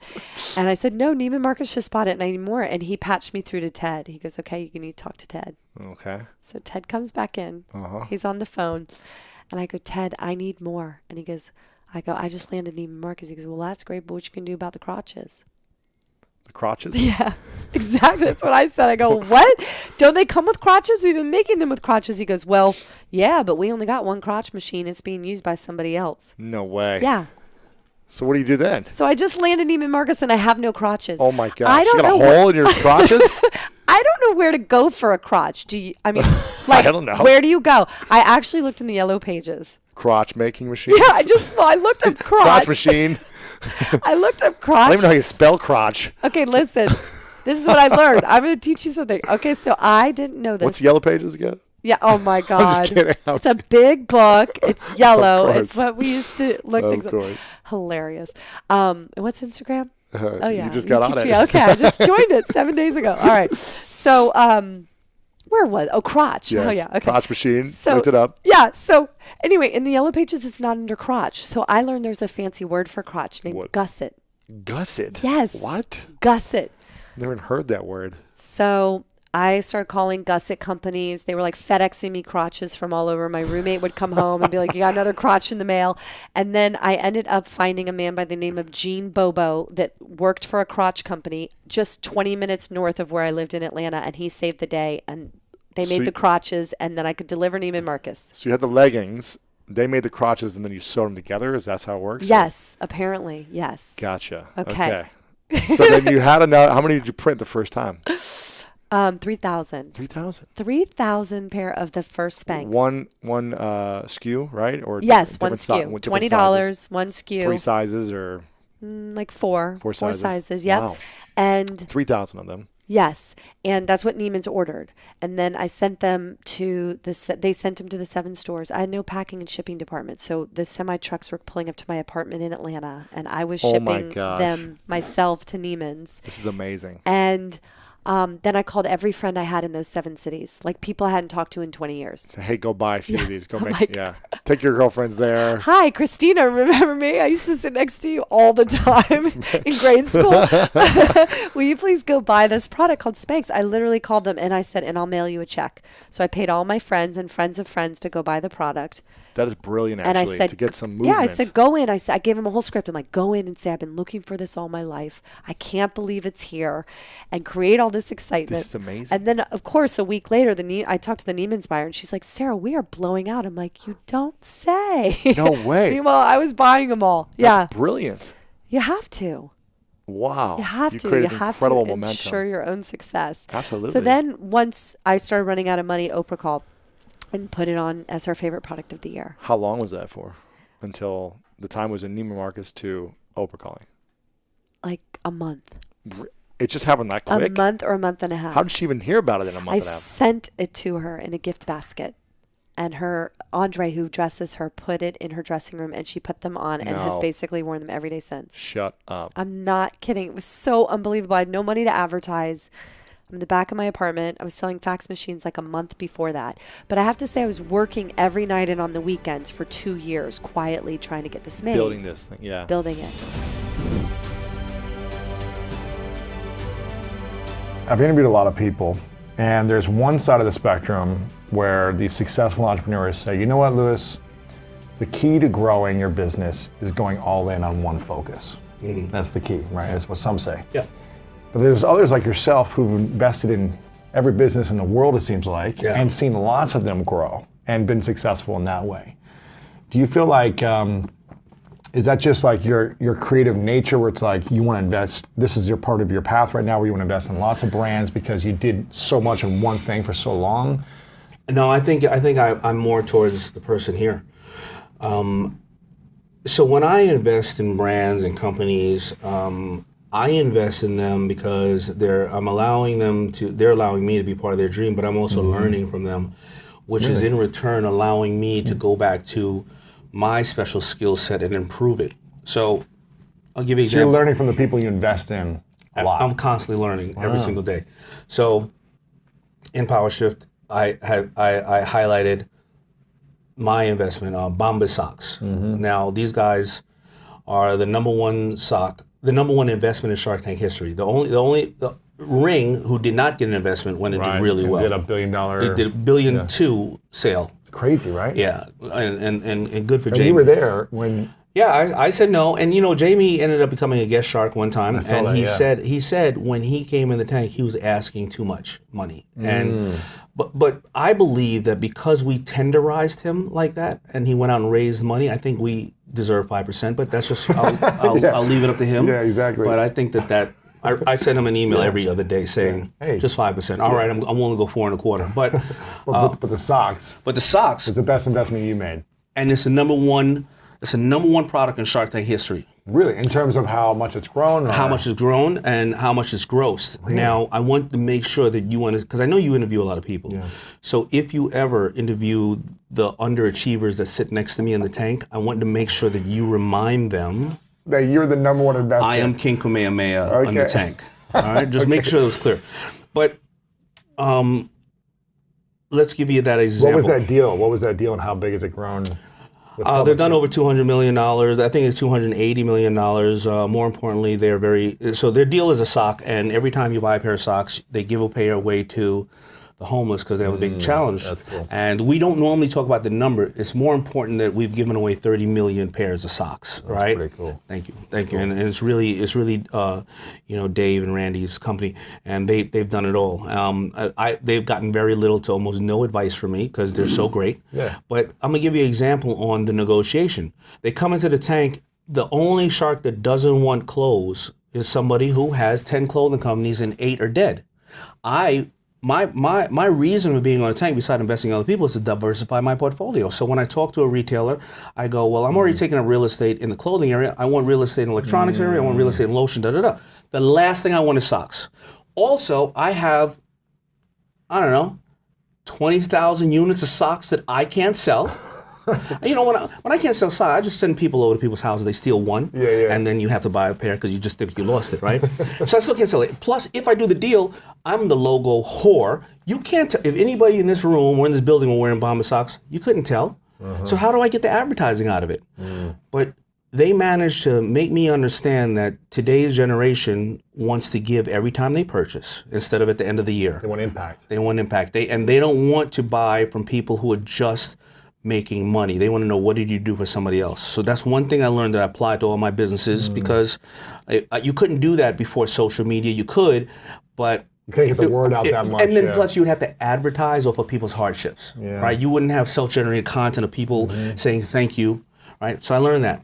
I also learned that because the consumer purchased and it was part of a movement, they talk about it at the dinner table, at the water cooler, and that's your advertisers. You don't need the traditional form of advertising because people want to brag when they're doing something well. Right. And then last but not least, they were showing me how to sell directly to my consumer and not being at the mercy of a retailer who still doesn't know what they're doing. So they shifted the power in the room to get me to do a deal. So you weren't interested. I wasn't interested. Everyone else was. Not everybody else was interested, but I was the last shark to be interested because I'm too jaded by the fashion industry. Lo and behold, I do the deal, and that's what a power shift is, being able to know your target, know what's beneficial for that person, know where you're willing to draw the line, and really know how to relate to that person and communicate with them. What is it that they said that shifted the power inside of your mind to say, okay, I got to get into this? Well, they showed me that the technology on the socks were really good because they didn't have the seam in the toe. When me being a manufacturer, I didn't know how they did that at first. It was a simple change, but I used to get irritated in the toes when they're doing that. But more importantly, you have to put it on a certain way. yeah, of course. More importantly, they showed me that the data they received from their consumer was able to give them the ability to keep selling their consumer and keep talking directly to them, and that they no longer were at the mercy of if a retailer makes the best decision or puts your socks out over here or advertises your socks or discounts them or anything else, right? So they were showing me how to control the business. It's very much like content, sending it out and getting to know a dashboard of your consumer. And I learned so much from them. But it was them understanding that, Damon, I'm going to take you out of the old way of you doing business and move you into the new way of doing business. And guess what? If it doesn't work out, we're going to do another business together and we're going to make some money or change the world and more than likely have some fun. That's cool. Who has taught you the most in the last 11 years of this show? Them. Them? They have. I joke about my fellow sharks, but I definitely learn from them. Is that just because they pay you the most every month? You get a check every month. I see the business operating. I see them being laser focused. I see a lot of things that they do. They have probably taught me the most. Yeah. Who was someone that you didn't invest in that taught you the most? Whether it be like a good lesson or a lesson you're like, okay, that's what not to do. Somebody that I didn't. Or maybe someone inspired you, but you didn't see a right fit for you, and they taught you something. Listen. I learned. I'm not saying to be warm and fuzzy. I learned from every single one of these entrepreneurs how they operate the business or how they fail. Yeah. A lot of time when they fail, it confirms theories that I have. Because whenever I fail, I look at a checklist of all the things and I go, why did I do this? This is not what I do. Yeah. Why did I not take my own damn advice? So I can't name just one of them to tell you the truth. But I look at entrepreneurs like Jeff Bezos and learn and go, as big as you are affecting the world, and you will still be scrappy enough to say, hey, Amazon workers, you want to make a couple extra dollars when you're going home, you can take a package home, and why is that beneficial? Well, first of all, the worker gets to drive home and takes home a package and makes more money. You're a worker of Amazon, so Amazon trusts you with the box, and Amazon saves on shipping. Like takes a package home that you bought for something? No, meaning... Just take anything you want. Take it and drop it off. Oh, drop it off someone in your neighborhood. Yeah, wherever. Hey, I gotta drive 2 miles. I gotta drive 10 miles, but I looked in the system and 7 houses are on the way the 10 miles. Wow. Let me. You can make extra money doing that. You can make extra. Yeah. That's pretty smart. I'll be picking up whole truckloads. And it wins for everybody, right? But when I look at an entrepreneur like Jeff Bezos who does stuff like that, I go, he's still scrappy. He's still thinking, you know what I mean? Got all this money in the bank, but he's still trying to maximize it. Yeah, he's still scrappy. Who's someone that you've been a shark with, whether it be a consistent shark or someone who's come and gone, that maybe you weren't sure about in the beginning, but the power shifted over time where they did something or you did something to renegotiate the relationship, where you started doing more together, you started to have a respect more for? Nobody's ever asked me that, and I don't think I've ever even told her. We're on the school of greatness, Yeah, that's true. I didn't even tell her, but she's in the book, Bethany Frankel. So really? I had met Bethany with one or two other sharks, I forgot when it was, like on backstage at GMA. And I had already seen the show a couple of times, and of course they're drinking and cursing at each other. And we say hi, and she just like brushes us off and walks by. And I remember saying to myself, I don't really like that woman. I don't get a good feeling from her. So when they casted her to come on as a guest shark, I said at first, listen, I don't want to be on the panel with her because I already have this kind of like fuck you attitude to her, and it may come off wrong because it'll look like I'm either beating up on a new shark or I'm being too aggressive to a female. Wow. By mistake, they scheduled me to be on with her. By mistake or by... No, on purpose. No, by mistake. They scheduled me to be on purpose. Oh, no, here's what I'm sorry. We all meet at one place for the shark dinner prior to production. I was like, she seems all right, whatever. And then they scheduled me to be on with her. And when I was on with her, brilliant person. Really? She wasn't about herself. She really cared about the entrepreneur, which we all do, but I thought, I'm not going to speak for others, that she was going to come on and be self-absorbed and do the reality show thing from where she's at. She made fun of herself. She was very, she had a humbleness, a humility. And then when we left that set, she went directly to Mexico for the earthquakes and various other things. And she called all her friends and said, if you got a private jet, do me a favor. Pack it up. I got supplies and food and whatever the case is. I need these jets for Puerto Rico, for Mexico. And she spent the next month going out and really being there hand to hand and giving people stuff. And I fell in love with her after that. Wow. And she is like somebody that I super admire. Yeah. Wow, that's cool. Have you guys done deals together, or are you? We haven't done a deal together, and we're so busy we can't always catch up. But she's offered me to stay over at her home in the Hamptons, and my wife loves her, and she's just an amazing individual. That cool. I walked in the room at first, and I was like, she's an asshole. Yeah, you wrote her off, and then now you're inspired. Now she inspires me. Yeah. And who's the person who's taught you the most, whether it be a consistent shark or someone who's come on for a couple episodes? No single shark has taught me the most, because I learned from all of them. They're all they all are really fascinating in their space. I think Barbara, though, sometimes is the one that can influence me the most because I love marketing and branding. Yeah. But I'm a one-trick pony. I'll get it on a celebrity, get it on a famous show, or get it on whatever the case is, and then I'll make inventory. Barbara will come with ideas out of nowhere. Just out. I mean, she pulls it out of the air, and they're brilliant ideas, and they're very rarely are they similar. Really? Yeah, they're not a one-trick pony thing. She's just. So she'll think of a creative idea for a specific thing, and not just say, "Oh, I've got this celebrity who'd be great for it every time." Or correct. She's a genius when it comes to that. Yeah, we had her on. She was great. Did she touch you? No comment. Okay. Yeah, she's a predator. Full predator. She's a sweet woman. Her husband right there and he's usually like this. Oh, God. No, I think I actually posted that she was on, and I think that was the first thing you texted me. Yeah. She'll touch you. She's great, though. I like her a lot. So power shift. How did you? What are you laughing about?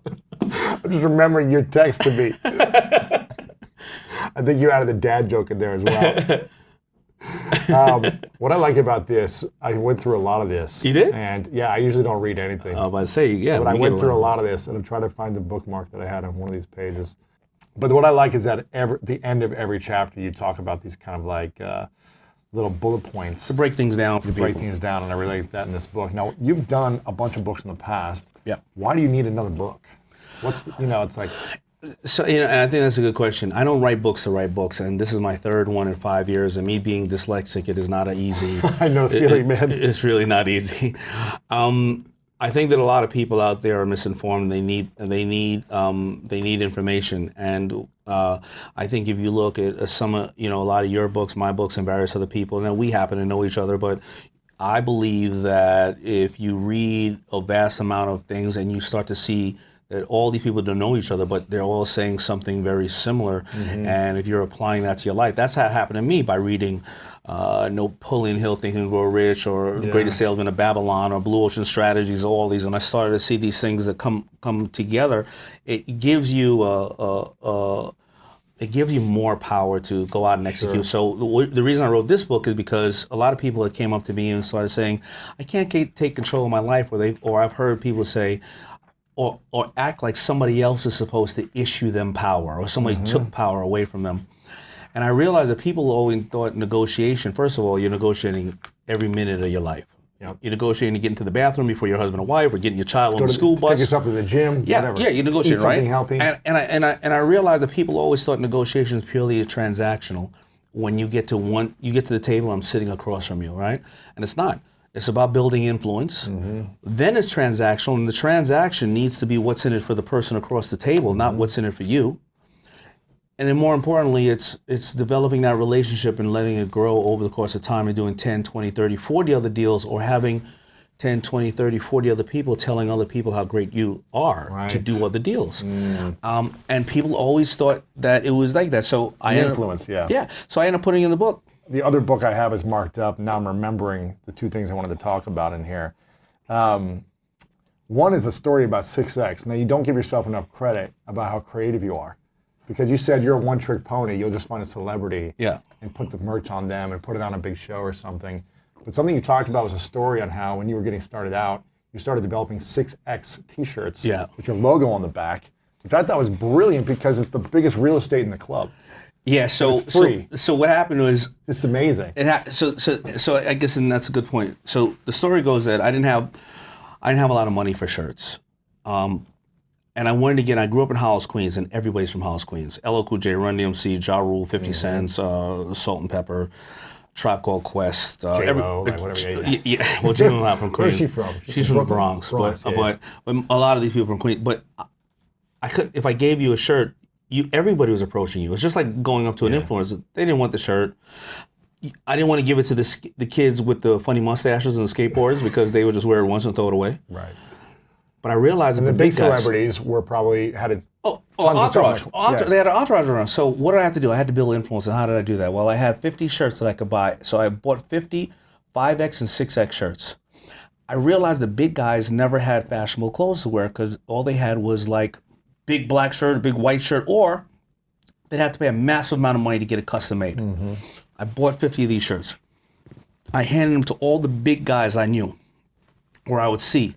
Those big guys ended up being the guys in front of the red rope of the club, the guys who were the bodyguards for people, the guys who were just big billboards and joyous, right? And they would wear the FUBU stuff 10 times a month because they finally felt fashionable. Wow.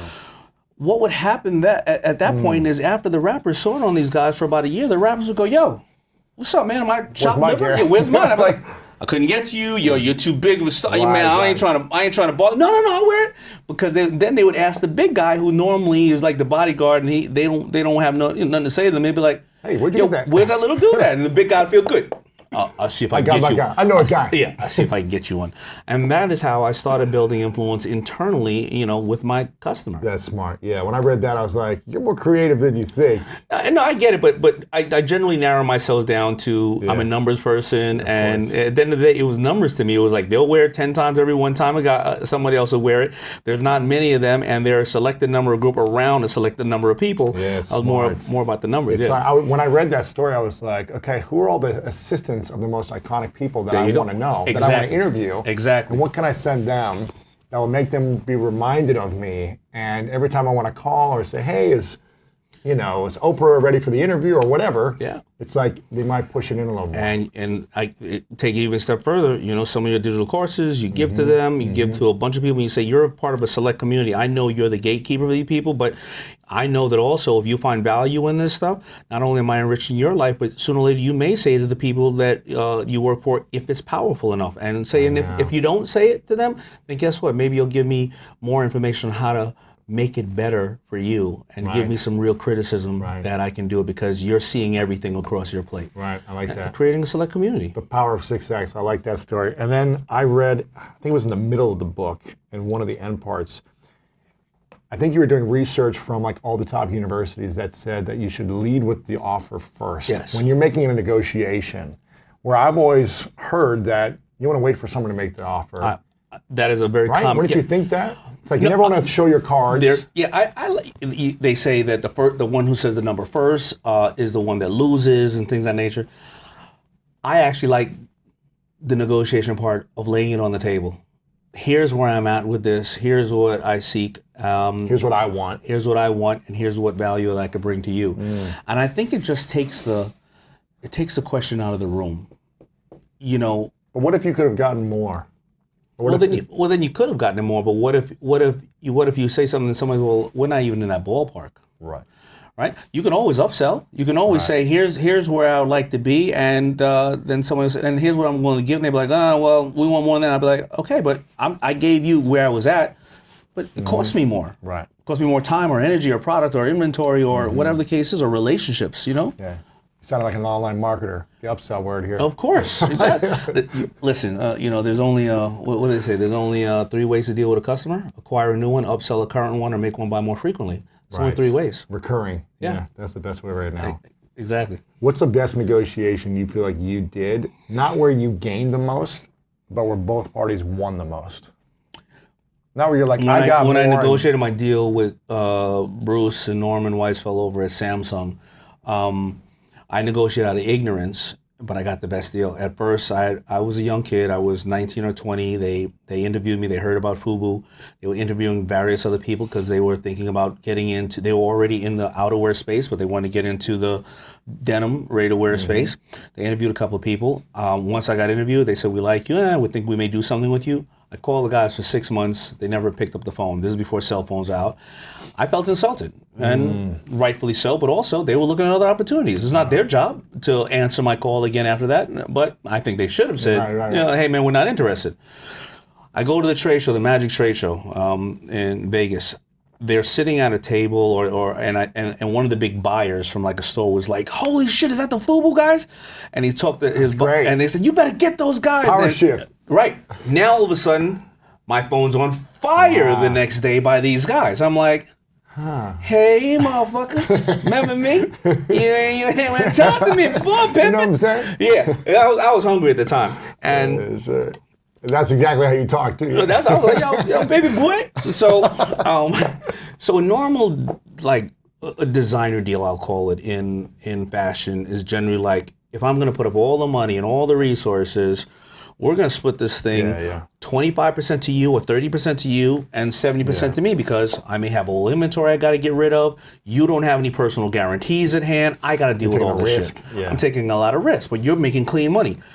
But because they pissed me off so much, I had said, listen, if I come in tomorrow, we better sign a deal, and it better be a real distribution, 50-50 even split deal for the distribution. You guys will handle all the distribution, financing, this and that, and then I'll go ahead and out of ignorance, that became the deal. We've been partners for 25 years, and we've made massive amount of money, but we always felt that we could see eye to eye, and it was just out of that ignorance.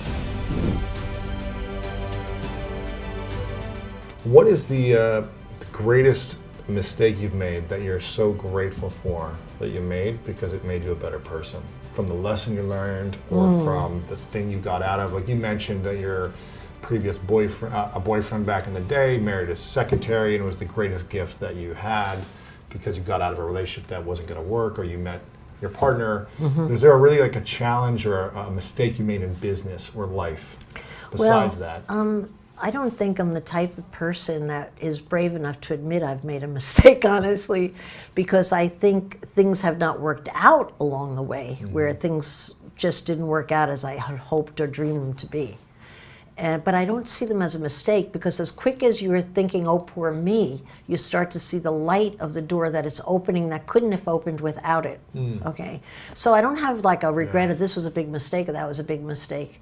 But I have to also say I have my whole life been very cognizant of doing anything and exposing myself to anything, even when I didn't want to do it, because I'm deathly afraid of feeling like I would regret. Like, what if I don't do it? That's more of a motivation for me than doing. Me too. Just like, will I look back? Like, for example, with Dancing with the Stars, I did not want to do it. I'm an old babe. The last thing I want to do is practice 4 hours a day. You were great. You think I was so great? Not the judges. They didn't think so. I was the #1 person on Dancing with the Stars last season. #1 rejected. Now, there's a record, okay? But, so you might say that was a mistake with all the work that led up to, and it was a social embarrassment. I thought I'd be rejected maybe #3 or 5 or 6, but #1, I never saw it coming. And so I was kind of a little mortified on that one. But you know what? I'm so thankful I did it, and the minute I recovered by the next morning, I'm like, thank God I did it, and thank God it's over. It's a lot of work. It's a lot of work. Because I didn't want to, I said yes because I didn't want to wonder what it would have been like, So. What did you learn from the experience about yourself? I learned I'm not a good dancer. I swear, I've looked at the tapes now 1 year later, when I thought, same tapes I looked at a year ago, I thought, I really got this. But I look at them 1 year, I'm like, I'm stiff as a board. What was I thinking? Missing steps. So what I learned from that is that I can't dance well, but inside my body, I feel like I'm a good dancer. And I'll get out on any dance floor and do my own makeup steps, and people really smile as I'm dancing because I don't really give a crap. Right. And I look like it, Yeah, but what did I learn? I learned I learned the same lesson I learned again and again, which is thank God I did it. Thank God. And the injury of, oh God, you did so poorly, dissipates quickly, but there's an echo to not trying something that's going to sting you, I think. Not that I know that, because I really don't do that, but I'm afraid of it. It's like fear of a nightmare that might happen. I don't know why, because I don't really have that in my life, but I'm fearful of it. Yeah, I think that'll sting you for a long time too. That fear of regret, of like, oh, I had the opportunity to do this Dancing with the Stars and I didn't do it. How many years would you think about not, what? Maybe a year, but still a bad year. You know what regret does, I think, and why I've been able to build up my personality and whatever I can get out of and give to life as best I could. What regret does is it quietly takes down your confidence a notch. Because in short, you were a coward. You shied away. Even if the right decision is to shy away. Once you shy away, you quietly, without even consciously think a little less of yourself. Now, I say that from experience because I've watched many people get stronger or people where life makes them weaker. And there's a lot that goes into that. But I really believe that that regret piece is not given enough due. You really have to try everything and try your best, because and listen, 2 out of 3 things I try don't work out, but people just remember the success. That's what I've learned. But I know what the failures are.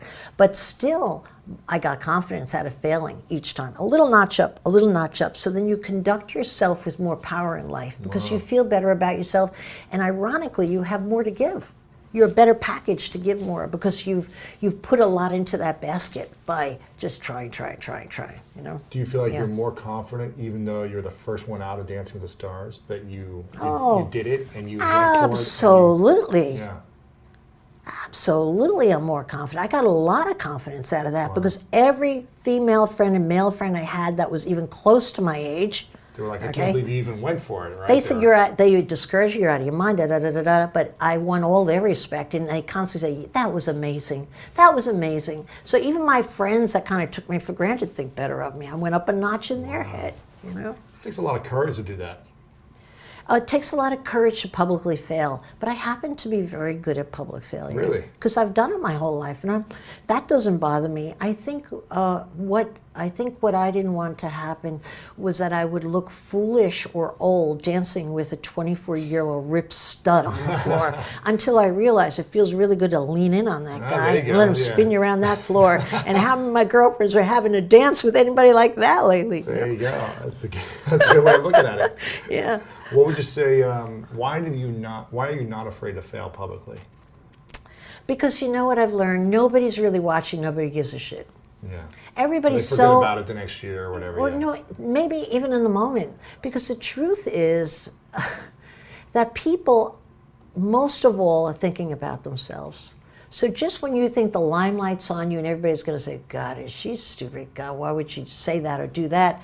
The minute they've given you that one moment of attention, they're back onto their own problems, their own selves. So it's like overstatement of your ego to think you're really that important. Right. You could just move right on. We could distract people. You try the next thing, their eyes on that if you're lucky.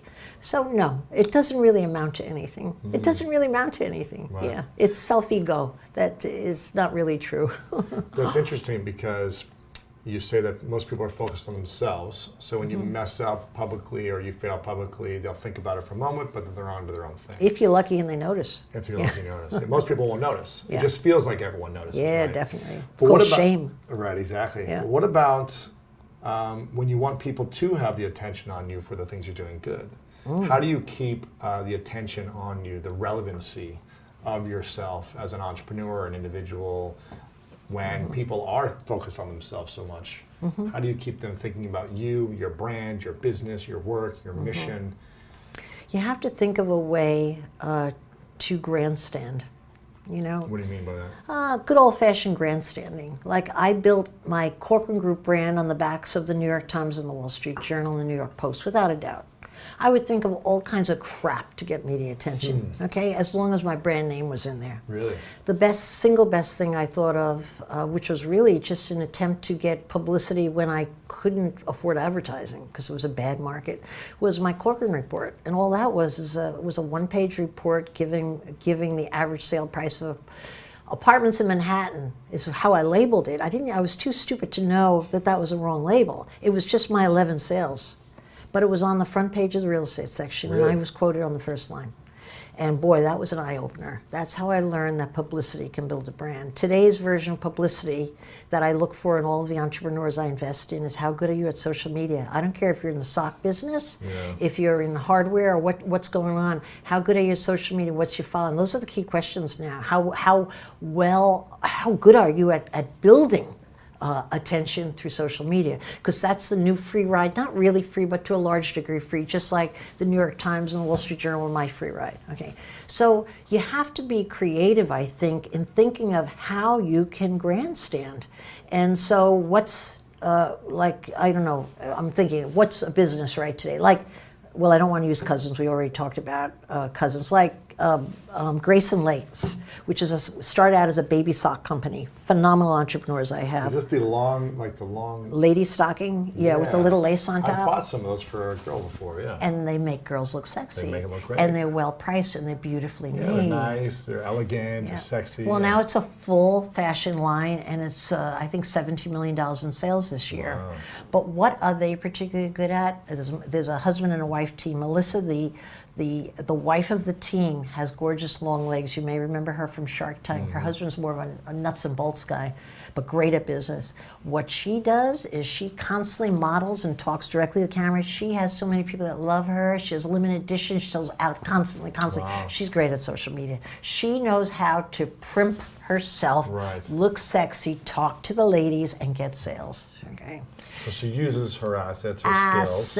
But she does on social media, and that's built their entire business, social media. Wow. Yeah. And did I answer your question? Because I feel like I somehow got lost in my... How do you stay relevant when things are going good? Because when your things are going bad, they'll look at you for a moment, maybe, where it seems like everyone's looking at you, but then they forget. How do you stay relevant while you're growing or while things are kind of going the same? I'll give you another example. I have a company that I just bought in this past season. I was out of my mind to buy into them. It was two guys with a product called Comfy. It was a sweatshirt blanket. You slip into it, it's like a sweatshirt, but it's actually a blanket. Okay.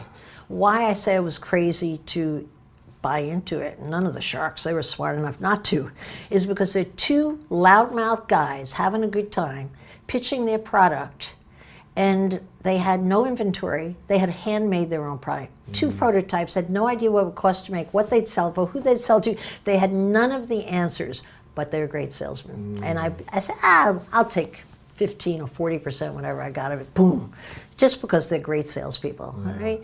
And what they have done is they've done in their first year $11 million in sales. Wow. They found a way to produce it and sell it. But a couple of weeks ago, it was very quiet. They have had social media coverage to the moon and back, but it was very quiet, and they hand-delivered, and I wish I could remember the famous actress name, sexy, cool, long-legged actress. I'm so bad with names. Whoever she was, I think she was the same actress who closed the Oscars the other night. I might be telling you. I didn't watch it. But shame I on watched you, the my highlight man. videos, Oh, my God. I was on a plane, Oh, so, come on. yeah. All right. Well, anyway. I saw your little watch party on Instagram. Oh, so lonely, man. But anyway, they sent hand-delivered to her front door how they found it in Hollywood, the package, and she put on video her jumping on her bed in it. They, quicker than a second, started a social media campaign, people competing with the jumps. They're Johnny on the spot. That's smart business, okay? They're causing attention. They made it happen, and then they're going to write it again, and it's going to be all over social media, all over. Yeah. They're annoyed with me that I'm here because I don't have their product because they want me jumping on the beds. You know what I'm going to do? I'm going to put the hood on. I have one girlfriend that has gorgeous long legs. There you go. I'm going to Photoshop my head in to her long legs, and I'm going to win the contest. Perfect. I like that. So grandstanding now is like more influencer marketing. If you can find creative ways to that's a find fancy people way to put it. with an audience, maybe it's a micro audience or a large audience. Or create an audience of your own one by one. But you really have to be able to grandstand. Yeah. I know you talk about the keys to entrepreneurial success a lot, but for those who haven't heard you talk about it, what are you think some of the smart ideas in business right now, the smart industries to go into if someone's maybe talented, maybe they sold a company or they're trying to start as an entrepreneur? What's an industry you really like, a product section you really like? software? Is it coaching? Is it consulting? Is it an agency? Is it physical goods? Food? What's the type of category you really think is smart? Really none of the above. Okay, it's not my cup of tea to think of an industry that you can. There's certainly leading industries. I don't believe that's where your head should be if you're thinking of going into business. I think your head should be is what do you enjoy? What are you naturally inclined to be good at? What were you always good at? These abilities don't change much. Whatever you're, if you're gregarious as a young kid, you generally don't wind up as a bookworm. When you get older and get a head on your shoulders, you're still gregarious. So I think what you have to do is think, what would suit me? What could I visualize myself doing where I could picture a happy picture of myself, And I think most people are capable of dreaming that up. I don't think it's an analytical kind of left brain kind of thing where you apply yourself to your best shot, like going and playing blackjack and putting your chips on the right thing. No, I think you have to figure out, you're the table. Where should you put your chips? What's on you? What's true to you, okay?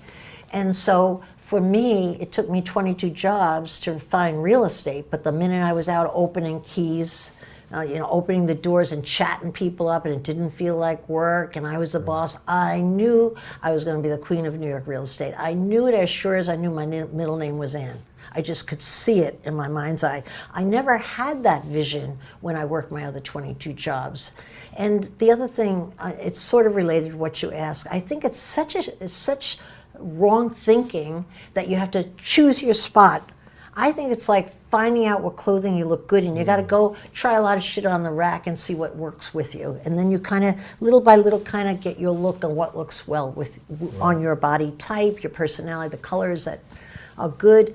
I think you find yourself little by little. It's very hard to sharpshoot. It's not that kind of a thing. Yeah. And often the people, I know so many entrepreneurs well beyond or well before Shark Tank, peers of mine in many industries that have succeeded. No one ever went out for that industry.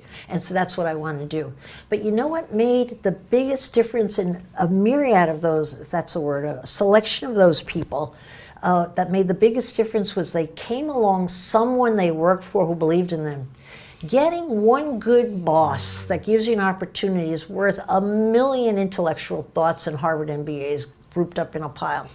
Because you kind of can sometimes need somebody else to see that light, or you get into something you never thought you'd be interested in and you really love your job. And then that winds up being what you do for a lifetime. Yeah.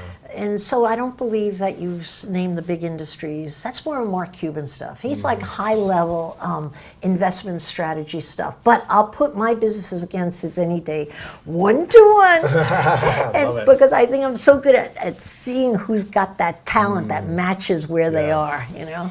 If someone's approaching you for investment or to partner with you, and you could choose only 3 qualities that you would dream that they would have, whether that's never giving up, a grit, a positive energy, whatever the quality may be, and you could say if they had these 3 qualities, it doesn't matter what business they're in. Maybe timing and the economy might play a little bit of part here and there, but like if they had these 3 qualities, they're most likely, I would bet on them any day. Yeah, well, that's what I do every day on Shark Tank. Yeah. And I've gotten better at it because I've learned to hone in on those. I could think of 2. Maybe I'll come up with a third if I keep talking. All right. Number 1 is salesmanship.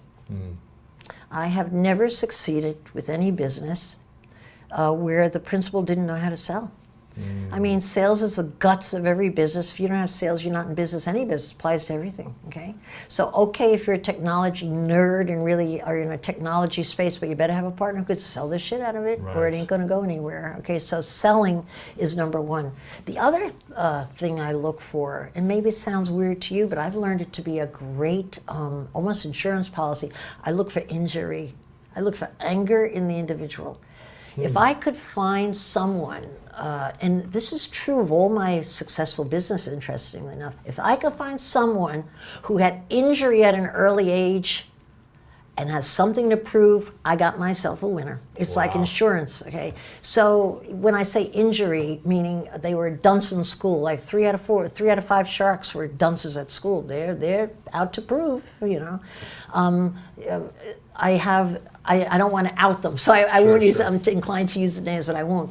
I have entrepreneurs, usually successful, never had a father, and then when they went on Shark Tank, their father, after 35 years, was back into how insulting, enraged them. Okay, I have entrepreneurs who were sports figures, almost. Going to be professional sports people, had an injury, but were fiercely competitive with someone who wound up in their space. They hate that person because they played against them in ice hockey. Crazy. All I have to do is name the other person, their sales go up. You know? So I think anger and proving is very much part of a lot of successful stories out there. It's an overcompensation, overproving, or overdriving, like, I'll show you. Give me the I show you, something that went wrong earlier. And you've got a motivated person, and it gets you through hard times really well. And then I'm coming up with a third. There's a million other ones, but none of them as serious as that. Oh, it's those two. You have to be able to sell, and if you have injury, to prove something, it's a wonderful insurance policy. How important is a positive attitude with those two things? Like, well, if you were that's a negative, given. Oh, you don't. Let me tell you. I don't know. You're Just not even negative going to get people. out of the gate. Well, there's negative people. All right, you know You what's. might be trying to prove people wrong and always nasty about it. You know, it's Forget like, it. Let me tell you what's true about a negative person. You won't meet them in the entrepreneurial space. You know why? Because they are far more comfortable criticizing the next guy than doing. Negative people are bloodsuckers. They just suck your energy away. You know, the nicest thing I did for all the people that work with me over the years was get rid of negative people the minute I spotted them. I didn't care if I had cause. They were out. You know why? Because it's like letting the enemy quietly into your camp and giving them free rein. Negative energy is the enemy of all business, especially I've always been in sales-related businesses. You let a negative person into a sales force, they have a pity party, all of a sudden they need one more person to feel sorry for them or to point out what's wrong. It's terrible. I would spot them a mile away, feel their vibe. Do you have a few minutes on Friday? I'd love to have a chat with you.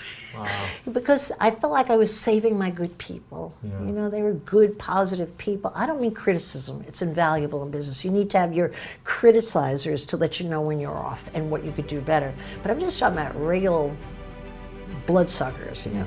You know, everybody's met a few.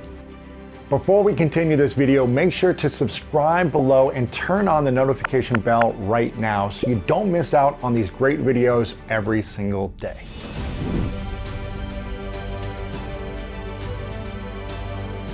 How do you choose which opportunities to take on when you have so much thrown at you on Shark Tank, but also just email and Twitter and people just say, hey, here's my idea, can you invest? Very, very hard. How do you make money when you have so many things you're working on? Yeah, well, first of all, I don't really invest in other companies outside of Shark Tank because that takes up a lot of, it's my money and it's time. And if I would follow my own rules, then if I were to invest in other companies, then I should go invest in myself even further. Whether help bring FUBU back or my other companies that I own. Why the grass is not greener on the other side? Kind of work on myself. How to maximize social media and empowering people and things of that nature. So I really don't invest outside of Shark Tank. But no, it is a massive job to decide on where to focus your energy and your staff, because it's really easy for me to say to my staff, hey, why don't we go do this? Well, now you put 5, 10, 20, 30 people in and you gave them all 10 hours of work a week. It's not you, and then all of a sudden you're going to ask, well, why is this crumbling? Well, boss, you told me to do this. Right? So it's a lot of responsibility, and it's rise and grind. It's writing down goals, A's and B's on your goals, and finding out what you want to do the best. Yeah. What do you think is the one thing you could do this year to help you drastically increase your revenue or income with everything that you're doing?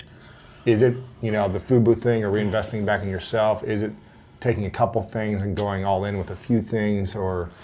I think today, if I was going to maximize, then it would have to be, really looking at the 80-20 at the company and personally, meaning what is the 20% of stuff that is creating 80% of the revenue and or joy or time in my life, whether it's personally or whatever the case is, and really digging deep into that thing. And a lot of times people don't want to look at the 80-20. I do look at it as often as I can, but I'm human as well.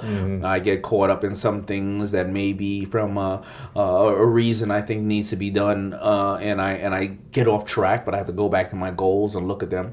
But yeah, it would be the 80-20. Like what are providing the 80% of revenue and or joy for my staff and myself and keeping people there. What do you think that is right now? I would say that Fubu right now is doing really well. We have a collaboration out with Puma. Nice. And that's having a resurgence. Of course, whether it's 80-20 or not, the new people that come on the Shark Tank, I need to invest in because they gave me the opportunity to invest in their dreams, and it's their time right now, and I took on that job of making sure that I do the best for them. So that's where, and then my personal brand as I get out there and I start to educate people, because for a long period of time I didn't want to necessarily. I didn't feel like, I wanted to go out and educate, because I didn't want people thinking, oh my God, he's trying to make money, he's selling us books and curriculum, but know better than anybody else, you don't make money off of books, right? Yeah. You do it because you want to change people's lives. And now I realize that, unfortunately, there's too many people out there selling people insecurities in this world, and that I do need to come out with more products and ideas, because I was put on this public stage to show people that if my dumbass can make it, everybody else can. And that I need to create more curriculums like Damon on Demand, or like Rise and Grind, or The Power of Broke, or my DJ Success Formula, or speaking engagements, or whatever, to empower people and not feel guilty that, hey, you know what? I got to charge you because I got to keep the lights on. I got to pay this staff that's traveling around, or the writers and everything else. So I think to improve more of what I'm giving to people, to show people that you can make it. And you don't have to have a lot of money. You got to just be able to ready to bust your butt and get out there and do it. So again, investing in myself to get this information out to the world on my podcast and things of that nature. Yeah.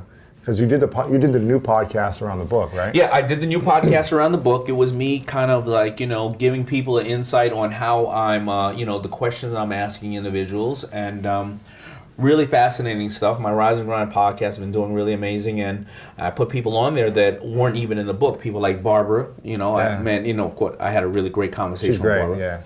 I've learned so much from Barbara. She's really a brilliant person. The reason I like that is she comes at things with a very average, everyday, the people shark type of approach. Very simplistic. Yeah. I learned, like, even, she said stuff that's really amazing. Like, listen, I put down, I used to write down what I love and what I hate. And I made sure the things that I hate, I outsourced it, or got people away from me that created this hate for whatever this is, and I focused on what I love.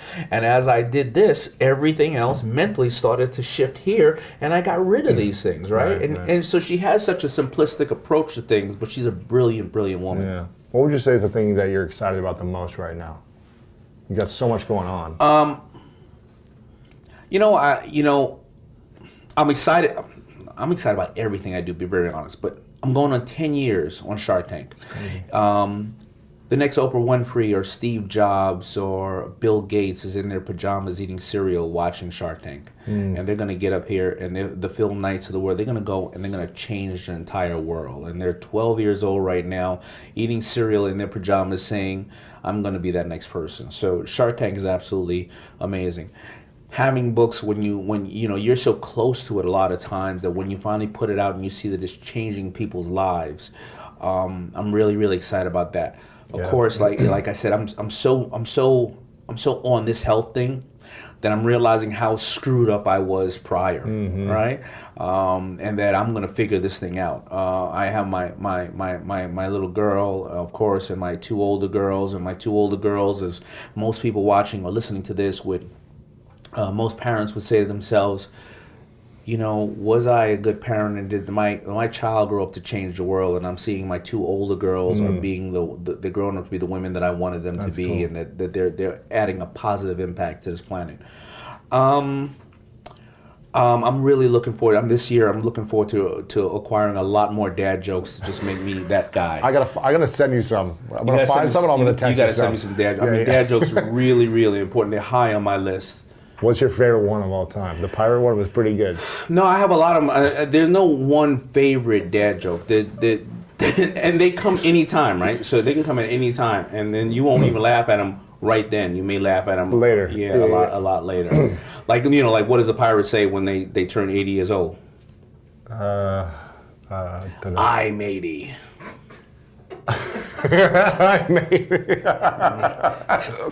That's gonna hit you about 2 in the morning when you get up to go to the bathroom. That was good. That's good. Yeah. Oh man, what about?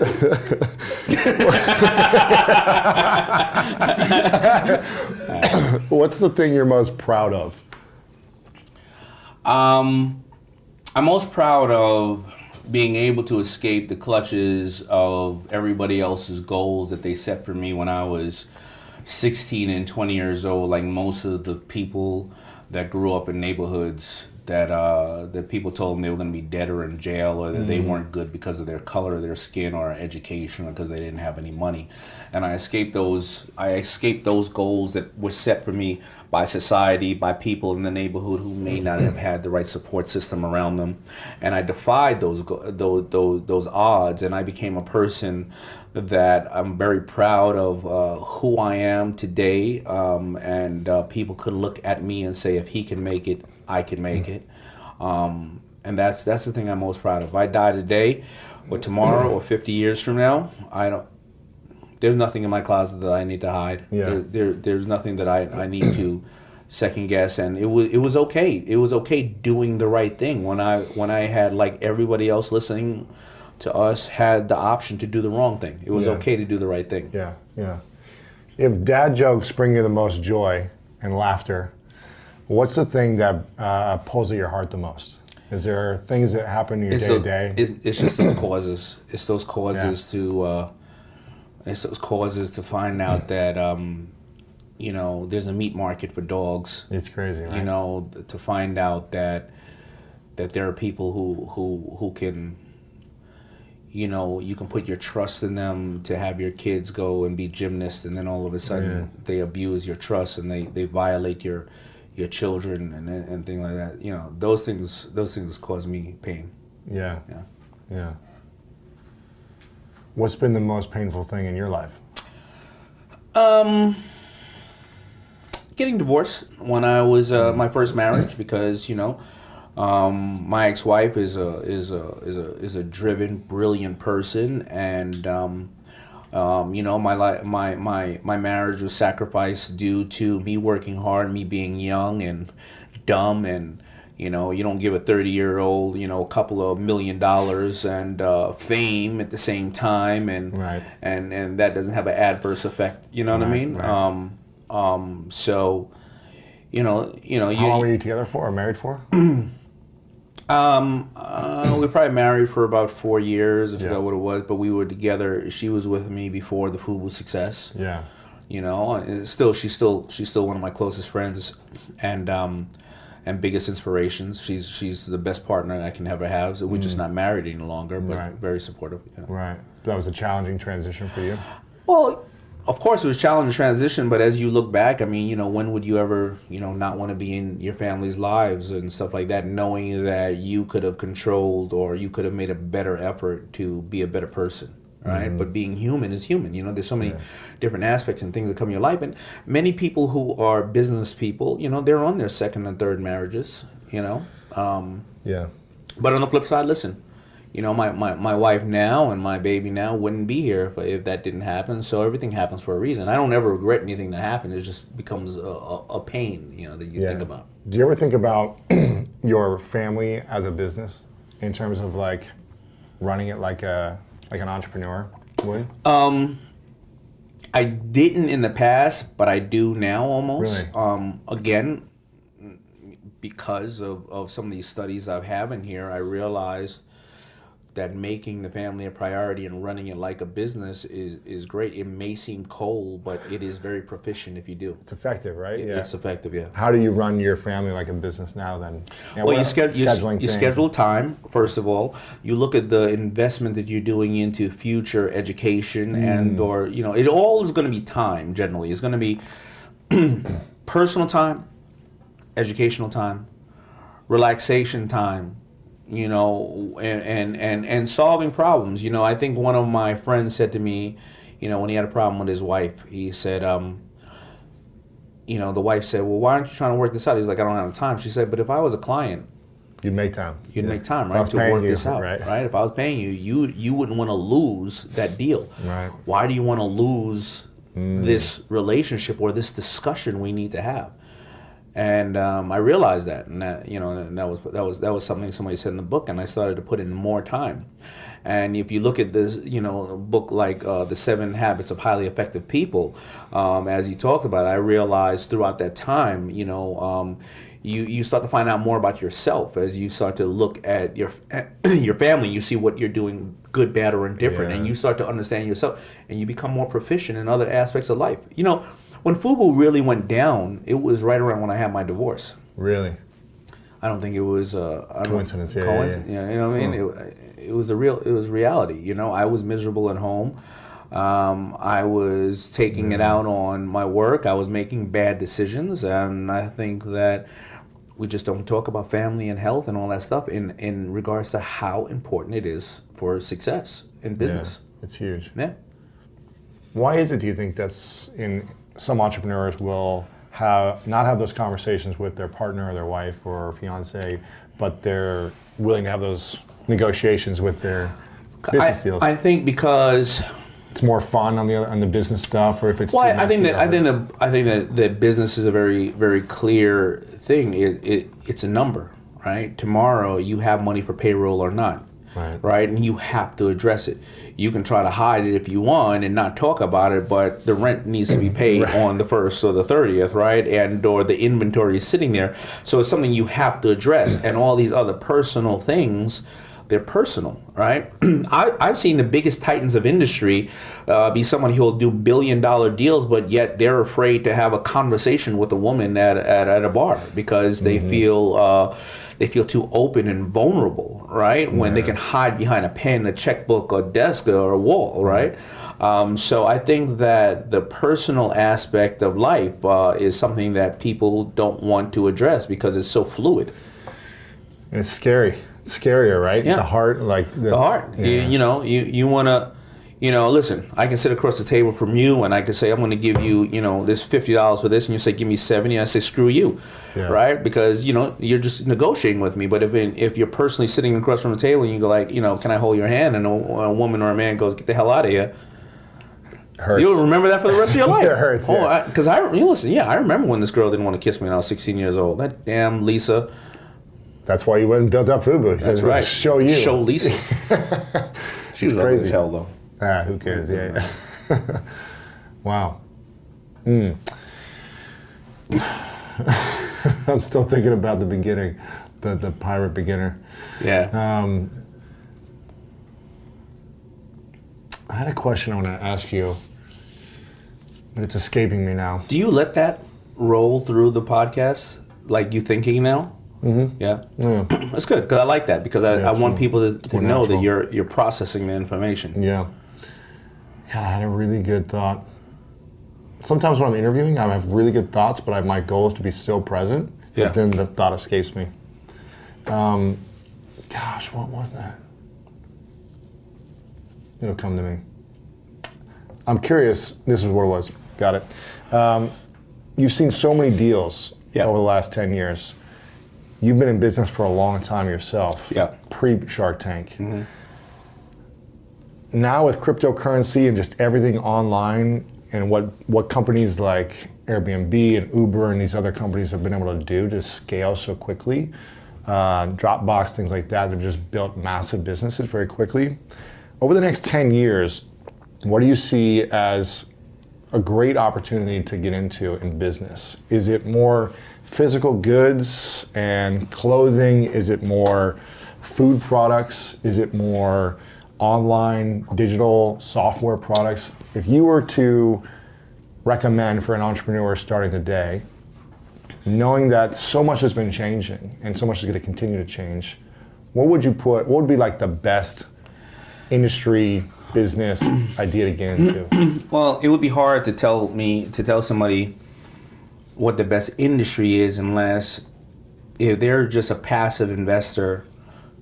And you can look at industries like I play the market, I'll play infrastructure, and I'll play, technology and various things, right? Because I don't need to operate the business. Yeah. But if you're really going to operate the business, it has to be something that you're fascinated in, right? Or it's something that, again, is Christmas every single day. Same as Christmas every day for someone, for whatever that is. I think that no matter what it is, it doesn't have to be anything specific. It has to be something, though, that is converting direct to the customer. You're cutting out all the middlemen because right now with all the noise, it's very hard. So I like companies, whether you're selling socks or you're selling food or you're selling fitness products or curriculums, you're talking directly to the customer and you have various different platforms you're talking to them because, I'm finding out I was talking to one of my guys and he was like, well, Vine is gone right now. So what happened to those people who have 5 million people on Vine, but they don't have any emails where they were? They're gone now. They have 5 million people. They worked so hard for that. So whether it's whether it's a membership and you're selling somebody a subscription model or whatever the case is, or you're Amazon, you got that button on your on your washing machine that boom, you hit that tide is coming right to you. You just eliminated everybody advertising all kind of other things because you're a creature of habit. You're going to hit it. Or if your credit card is billed $5 a month, you're not going to take that damn $5 off. By the time you call those people, they're going to give you such a heartache on taking the $5 off. You're going to give them another $50, right? So I think it's anybody that is delivering something straight to the customer and they have full margin, they know their analytics, they know who their customer is, so they can upsell their customer and or provide better value and get also real-time information on what is working or not working from the customer. So no matter what it is, that's the business, That's why I love the online world right now. Just there's so many opportunities. I feel like I got in at the right time. I knew nothing about business 10 years ago. Right. And I got kind of lucky of timing and just like curiosity and working really hard to be able to understand this now. It's online. This is where it's at. There's no inventory. No inventory. That's it. I mean, and even if it is inventory, you can probably turn your inventory fairly quickly and not have to worry, like I said, the 60, 90 days turn and things of that nature. So exactly. Fascinating time. But the only thing that people have to understand about this is that now everybody can do it as well. Everyone. So you better get up and bust your ass. You better rise and grind because everybody can do it. So how do you separate yourself from the noise? It goes back to the fundamentals of being able to get up before everybody else and go to bed after everybody else, Yeah. What would you say is your unique superpower? Picking good people.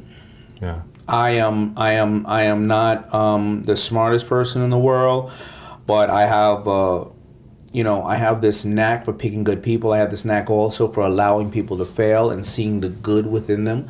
And when everybody else goes, they're short-tempered with the people or whatever the case is, I figure that just like in entrepreneurship, if this stuff has failed between you and I and you didn't do a good job, I know one less thing I can give you, but now where can I give you stuff that makes you who you are?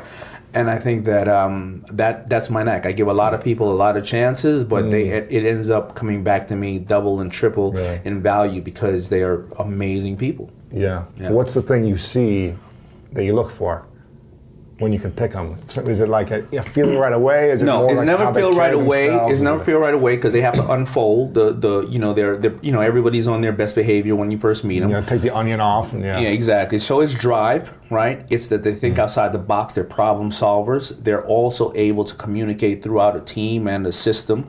And they have a very clear vision on the things that they like, and they know how to communicate that to everybody else so everybody else could kind of see their way. They may not be good in one area, but it doesn't matter. If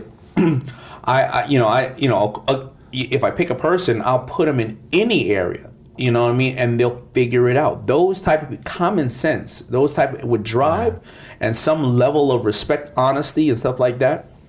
Yeah, I mean, you just can't lose when you have somebody like that. You have somebody ready to bust their ass, and you can't if they're never gonna stop. They're gonna figure it out one day. Yeah, you can't beat those people. Yeah, and they're gonna, if you don't work with them, they're gonna go off and be your competitor. Exactly. If you're looking to become rich, then check out this video about the 7 things poor people do that the rich don't do. The difference between them and other people is their sequencing. If my order of steps I take to go here isn't as efficient as yours because your sequencing is better, you're gonna get there faster than I am.